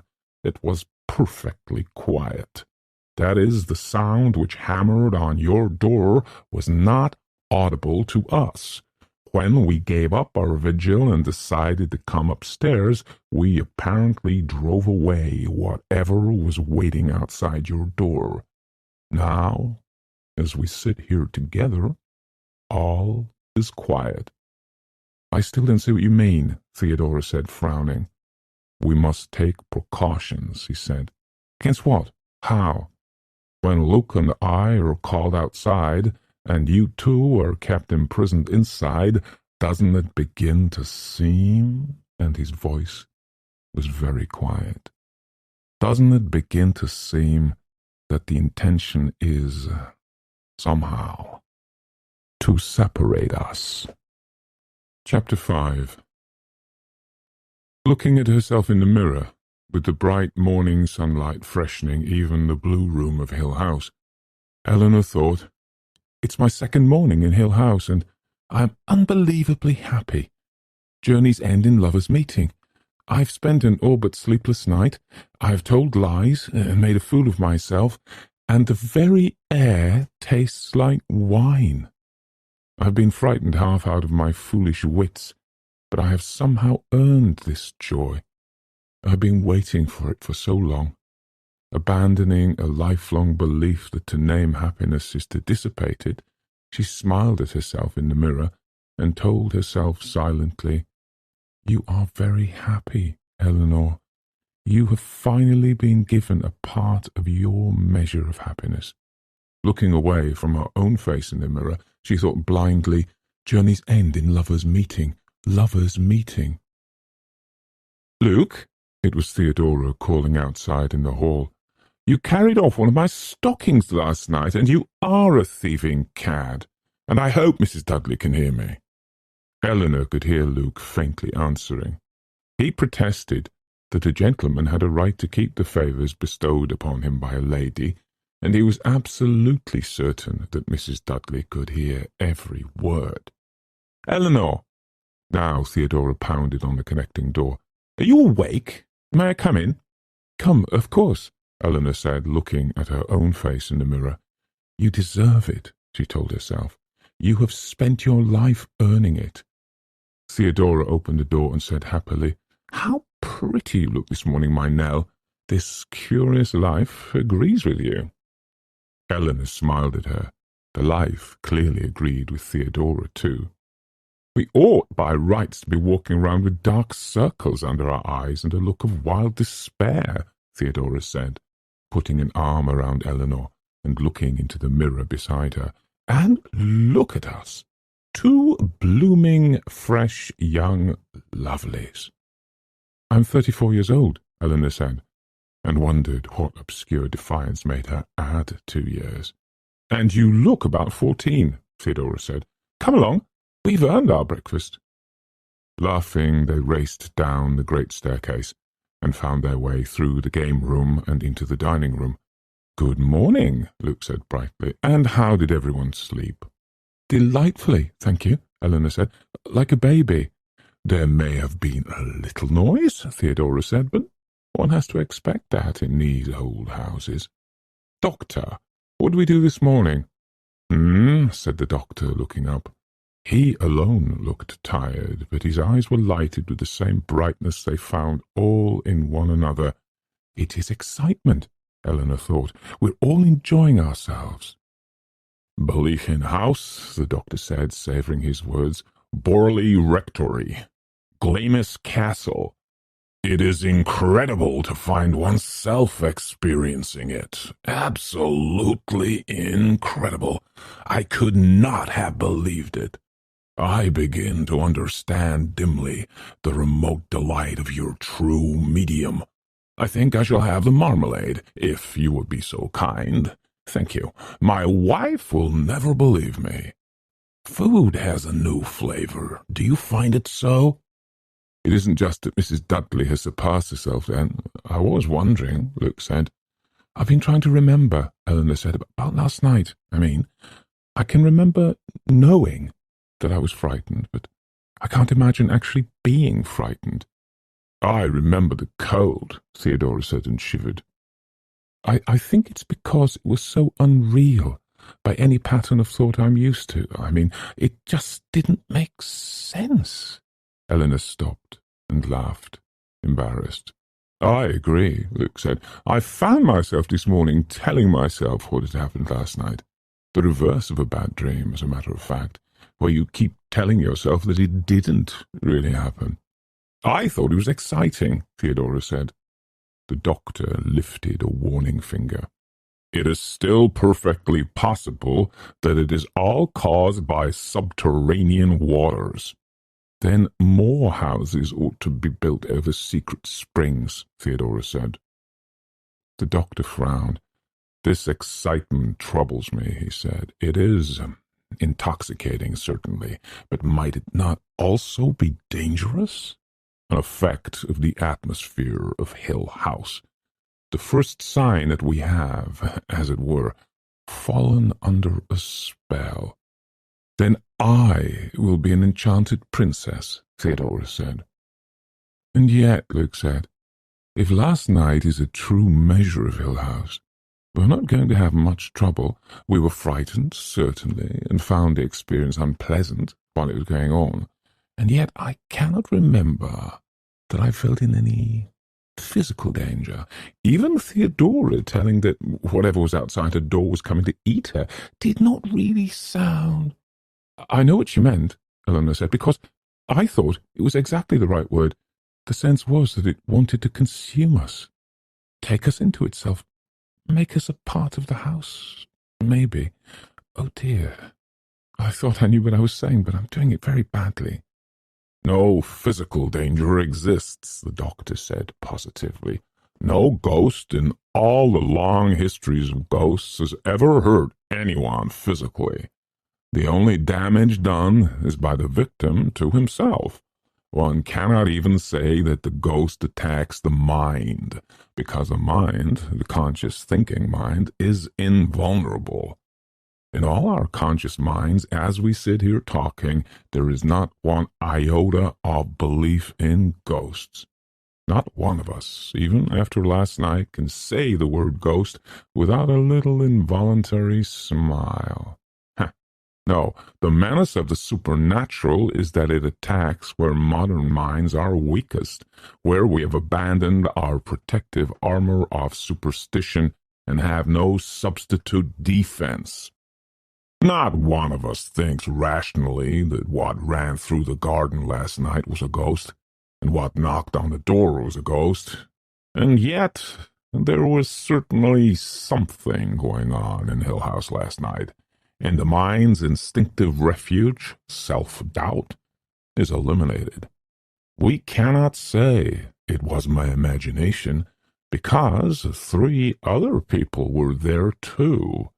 I could say, Eleanor put in smiling, all 3 of you are in my imagination. None of this is real. If I thought you could really believe that, the doctor said gravely, I would turn you out of Hill House this morning. You would be venturing far too close to the state of mind which would welcome the perils of Hill House with a kind of sisterly embrace. He means he would think you were batty, Nell dear. Well, Eleanor said, I expect I would be. If I had to take sides with Hill House against the rest of you, I would expect you to send me away. Why me? She wondered. Why me? Am I the public conscience, expected always to say in cold words what the rest of them are too arrogant to recognize? Am I supposed to be the weakest, weaker than Theodora? Of all of us, she thought, I am surely the one least likely to turn against the others. Poltergeists are another thing entirely, the doctor said, his eyes resting briefly on Eleanor. They deal entirely with the physical world. They throw stones, they move objects, they smash dishes. Mrs. Foyster at Burley Rectory was a long-suffering woman. but she finally lost her temper entirely when her best teapot was hurled through the window. Poltergeists, however, are rock bottom on the supernatural social scale. They are destructive, but mindless and willless. They are merely undirected force. "Do you recall," he asked with a little smile, "Oscar Wilde's lovely story, The Canterville Ghost?" "The American twins who routed the fine old English ghosts," Theodora said. "Exactly. I have always liked the notion that the American twins were actually a poltergeist phenomenon. Certainly, poltergeists can overshadow any more interesting manifestation. Bad ghosts drive out good." And he patted his hands happily. "They drive out everything else, too," he added. "There is a manor in Scotland infested with poltergeists, where as many as 17 spontaneous fires have broken out in one day. Poltergeists like to turn people out of bed violently by tipping the bed end over end. And I remember the case of a minister who was forced to leave his home because he was tormented day after day by a poltergeist who hurled at his head hymn books stolen from a rival church." Suddenly, without reason, laughter trembled inside Eleanor. She wanted to run to the head of the table and hug the doctor. She wanted to reel, chanting across the stretches of the lawn. She wanted to sing and shout and to fling her arms and move in great, emphatic, possessing circles around the rooms of Hill House. "I'm here! I'm here!" she thought. She shut her eyes quickly in delight and then said demurely to the doctor, "And what do we do today?" "You're still like a pack of children," the doctor said, smiling too. "Always asking me what to do today. Can't you amuse yourselves with your toys, or with each other? I have work to do." "All I really want to do," and Theodora giggled, "is slide down that banister." The excited gaiety had caught her as it had Eleanor. "Hide and seek," Luke said. "Try not to wander around alone too much," the doctor said. "I can't think of a good reason why not, but it does seem sensible." "Because there are bears in the woods," Theodora said. "And tigers in the attic," Eleanor said. "And an old witch in the tower and a dragon in the drawing-room." "I am quite serious," the doctor said, laughing. "It's 10 o'clock. I clear—" "Good morning, Mrs. Dudley," the doctor said, and Eleanor and Theodora and Luke leaned back and laughed helplessly. "A clear at 10 o'clock. We won't keep you long. About 15 minutes, please, and then you can clear the table. A clear breakfast at 10 o'clock. I set on lunch at 1. Dinner I set on at 6. It's 10 o'clock. "Mrs. Dudley," the doctor began sternly, and then, noticing Luke's face tight with silent laughter, lifted his napkin to cover his eyes and gave in. "You may clear the table, Mrs. Dudley," the doctor said brokenly. Happily, the sound of their laughter echoing along the halls of Hill House and carrying to the marble group in the drawing-room and the nursery upstairs and the odd little top of the tower, they made their way down the passage to their parlour and fell, still laughing, into chairs. "We must not make fun of Mrs. Dudley," the doctor said, and leaned forward, his face in his hands and his shoulders shaking. They laughed for a long time, speaking now and then in half-phrases, trying to tell one another something, pointing at one another wildly, and their laughter rocked Hill House, until, weak and aching, they lay back, spent, and regarded one another. "Now," the doctor began, and was stopped by a little giggling burst from Theodora.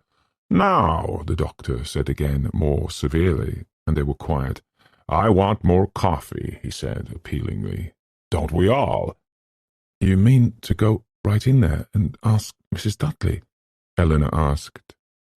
"Walk right up to her when it isn't 1 o'clock or 6 o'clock and just ask her for some coffee?" Theodora demanded. "Roughly, yes," the doctor said. "Look, my boy, I have observed that you are already something of a favourite with Mrs. Dudley." "And how," Luke inquired with amazement, Did you ever manage to observe anything so unlikely? Mrs. Dudley regards me with the same particular loathing she gives a dish not properly on its shelf. In Mrs. Dudley's eyes, "You are, after all, the heir to the house," the doctor said coaxingly. "Mrs. Dudley must feel for you as an old family retainer feels for the young master." In Mrs. Dudley's eyes, I am something lower than a dropped fork. I beg of you, if you are contemplating asking the old fool for something, send Theo or our charming Nell. They are not afraid. "Nope," Theodora said. "You can't send a helpless female to face down Mrs. Dudley. Nell and I are here to be protected, not to man the battlements for you cowards." "The doctor—" "Nonsense," the doctor said heartily. "You certainly wouldn't think of asking me, an older man. Anyway, you know she adores you." "Insolent greybeard," Luke said, "sacrificing me for a cup of coffee. Do not be surprised, and I say it darkly, do not be surprised if you lose your Luke in this cause. Perhaps Mrs. Dudley has not yet had her own mid-morning snack, and she is perfectly capable of a filet de Luc à la Meunière, or perhaps d'Epoise, depending upon her mood.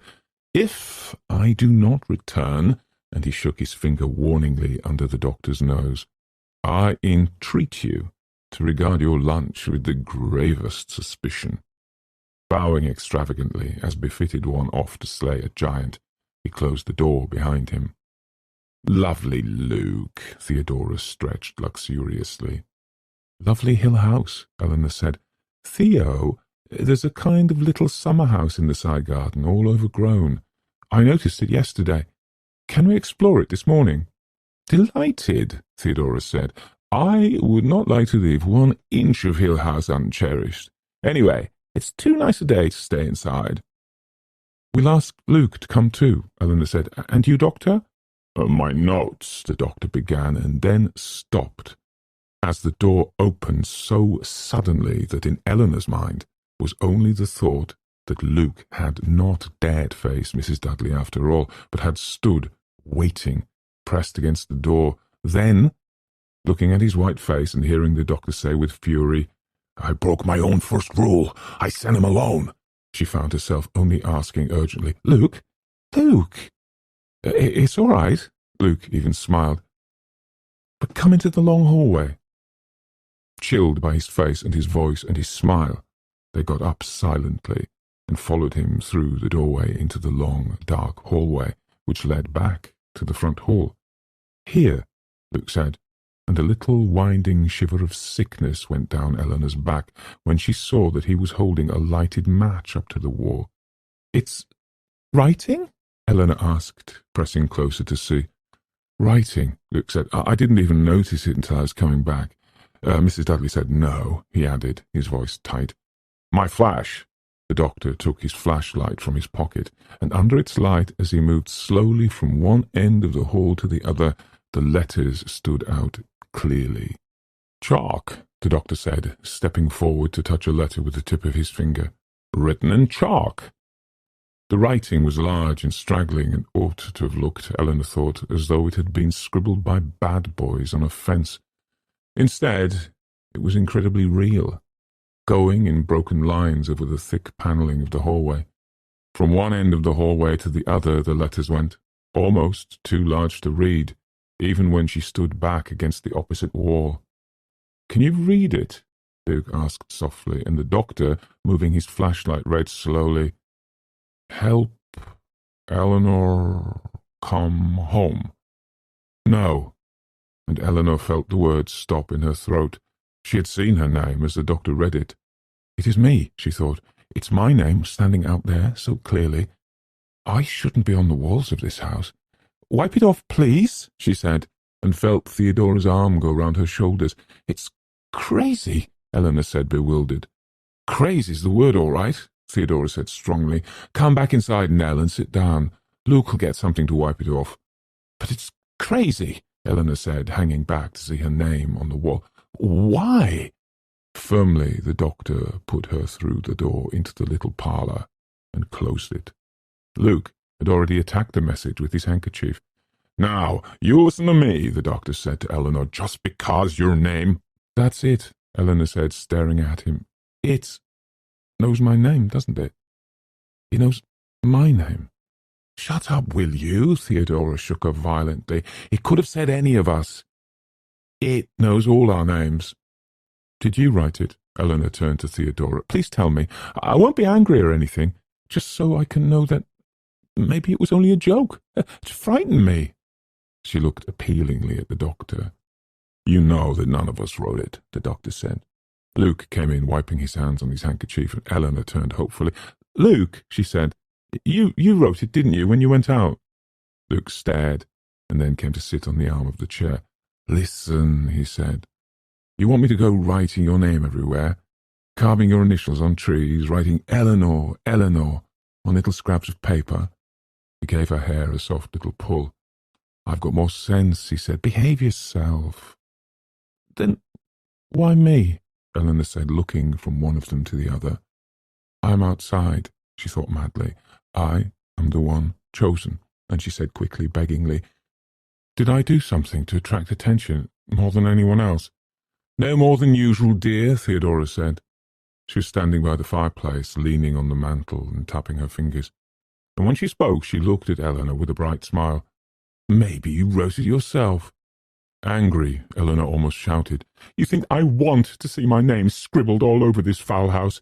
You think I like the idea that I'm the centre of attention? I'm not the spoiled baby after all. I don't like being singled out." "Asking for help. Did you notice?" Theodora said lightly. "Perhaps the spirit of the poor little companion has found a means of communication at last. Maybe she was only waiting for some drab, timid— Maybe it was only addressed to me, because no possible appeal for help could get through that iron selfishness of yours. Maybe I might have more sympathy and understanding in 1 minute than— And maybe, of course, you wrote it to yourself," Theodora said again. After the manner of men who see women quarrelling, the doctor and Luke had withdrawn, standing tight together in miserable silence. Now at last Luke moved and spoke. "That's enough, Eleanor," he said, unbelievably, and Eleanor whirled around, stamping. "How dare you?" she said, gasping. "How dare you?"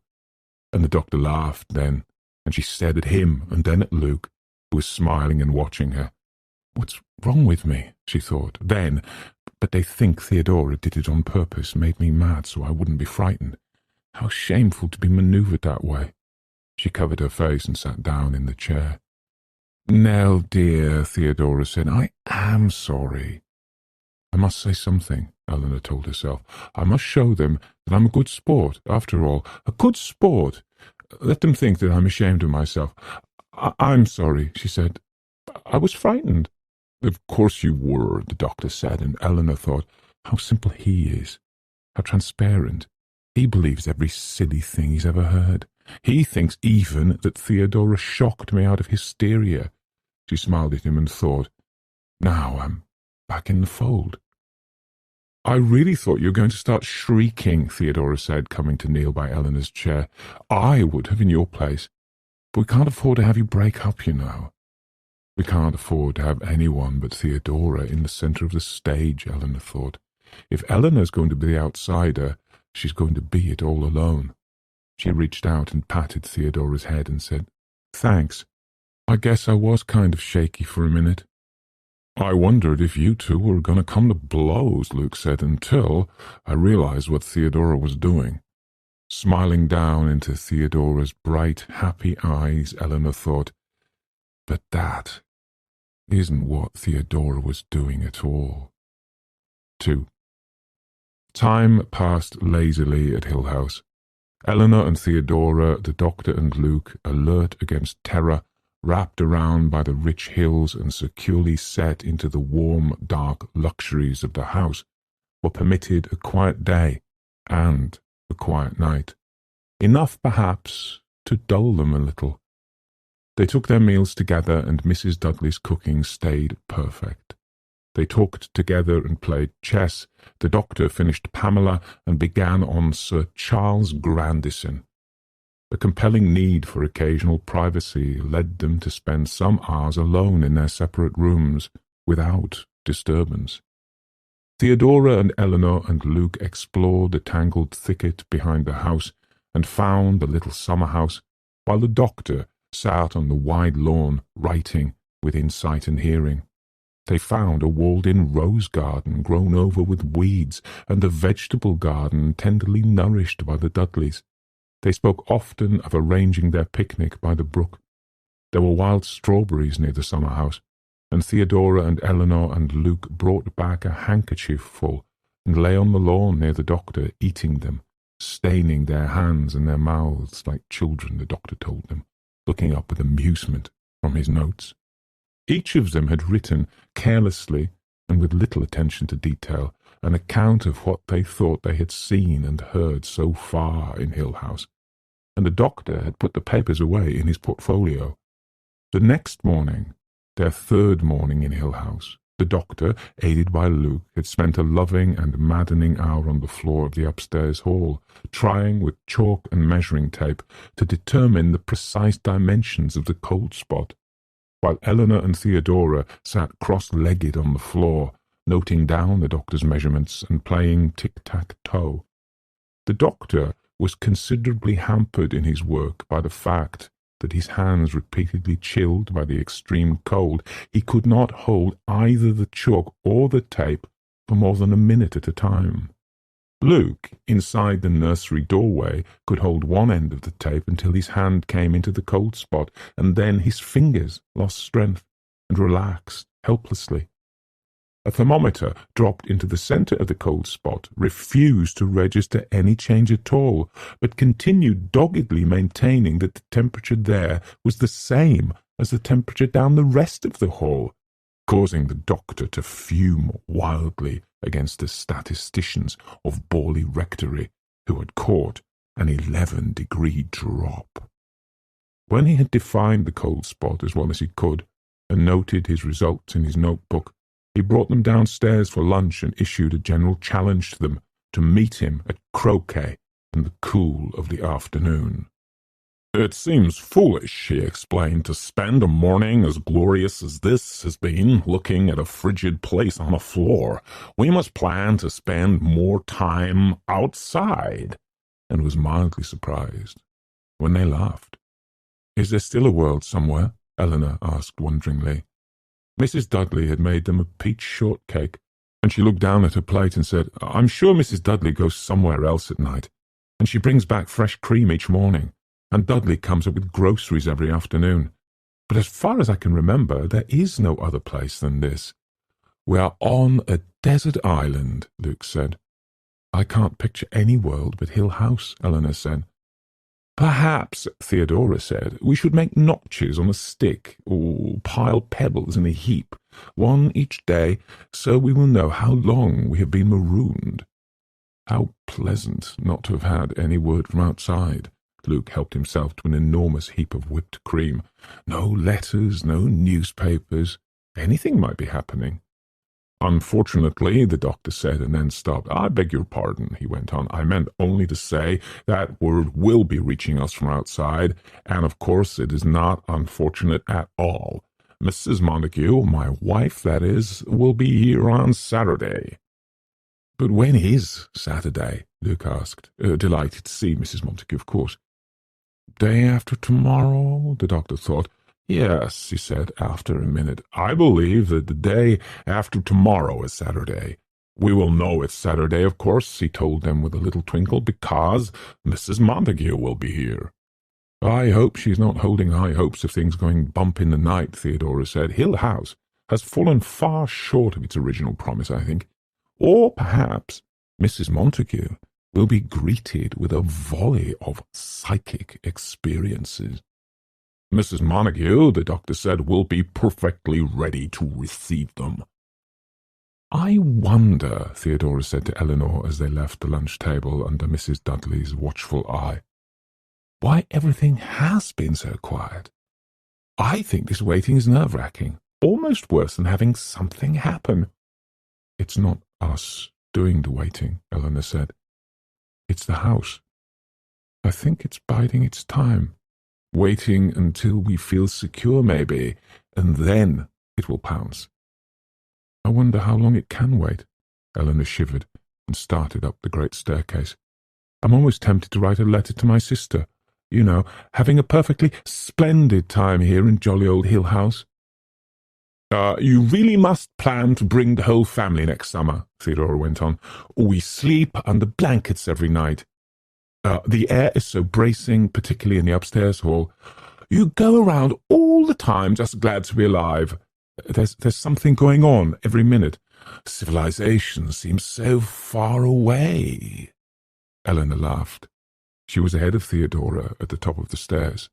The dark hallway was a little lightened this afternoon, because they had left the nursery door open and the sunlight came through the windows by the tower and touched the doctor's measuring tape and chalk on the floor. The light reflected from the stained-glass window on the stair landing and made shattered fragments of blue and orange and green on the dark wood of the hall. I'm going to sleep, she said. I've never been so lazy in my life. I am going to lie in my bed and dream about streetcars, Theodora said. It had become Eleanor's habit to hesitate in the doorway of her room, glancing around quickly before she went inside.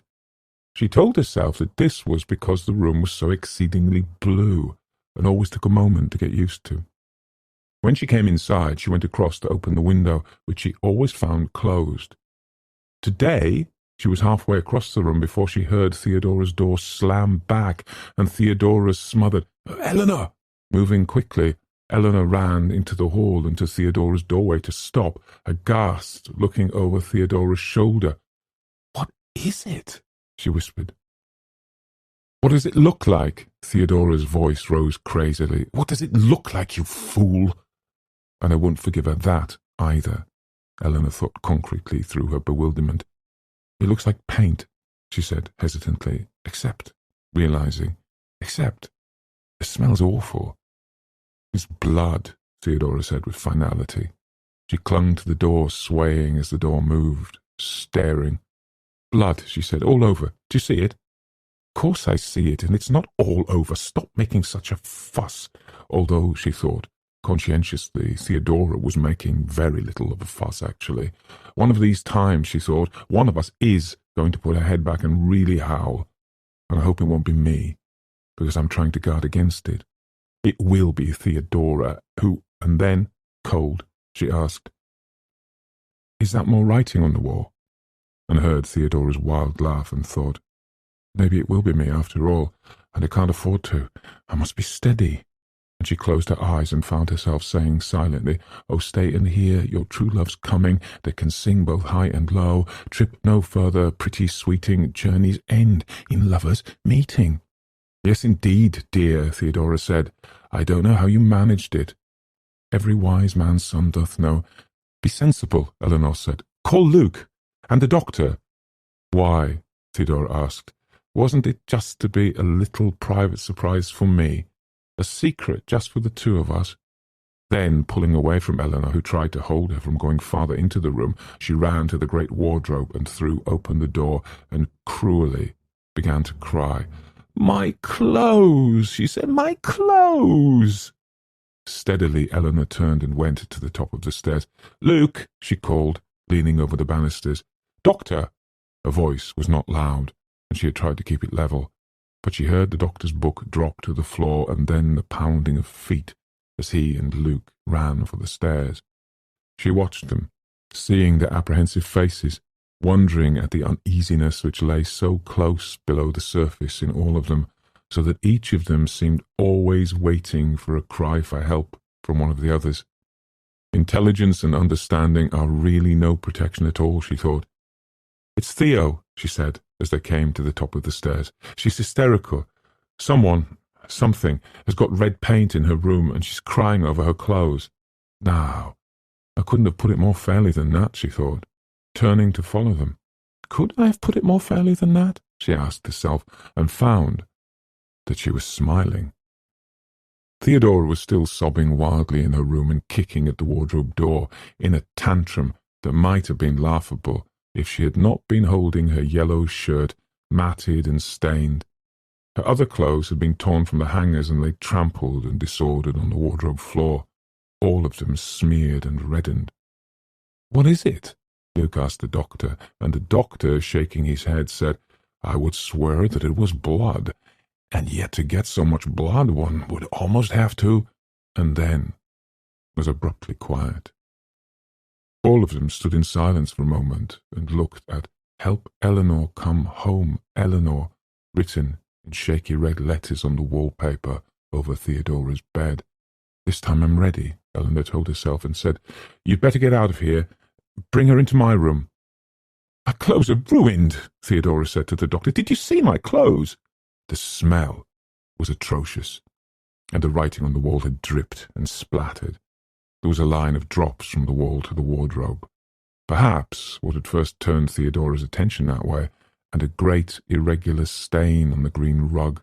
"It's disgusting," Eleanor said. "Please get Theo into my room." Luke and the doctor between them persuaded Theodora through the bathroom and into Eleanor's room, and Eleanor, looking at the red paint, "It must be paint," she told herself. "It's simply got to be paint. What else could it be?" she said aloud. But why?" and stared up at the writing on the wall. "Here lies one," she thought gracefully, "whose name was writ in blood. Is it possible that I'm not quite coherent at this moment? Is she all right?" she asked, turning as the doctor came back into the room. "She will be in a few minutes. We'll have to move her in with you for a while, I should think. I can't imagine her wanting to sleep in here again." The doctor smiled a little wanly. "It'll be a long time, I think, before she opens another door by herself." "I suppose she'll have to wear my clothes." "I suppose she will, if you don't mind." The doctor looked at her curiously. "This message troubles you less than the other." "It's too silly," Eleanor said, trying to understand her own feelings. "I've been standing here looking at it and just wondering, why? I mean, it's like a joke that didn't come off. I was supposed to be much more frightened than this, I think. And I'm not, because it's simply too horrible to be real, and I keep remembering Theo putting red polish." She giggled, and the doctor looked at her sharply, but she went on. "It might as well be paint. Don't you see? I can't stop talking," she thought. "What do I have to explain in all this? Maybe I can't take it seriously," she said, "after the sight of Theo screaming over her poor clothes and accusing me of writing my name all over her wall. Maybe I'm getting used to her blaming me for everything." I hope you felt every word of this journey, just as deeply as I felt telling it to you. If you want to stay part of the story, hit subscribe and ring the bell. Something even more captivating is already on its way. Until next time.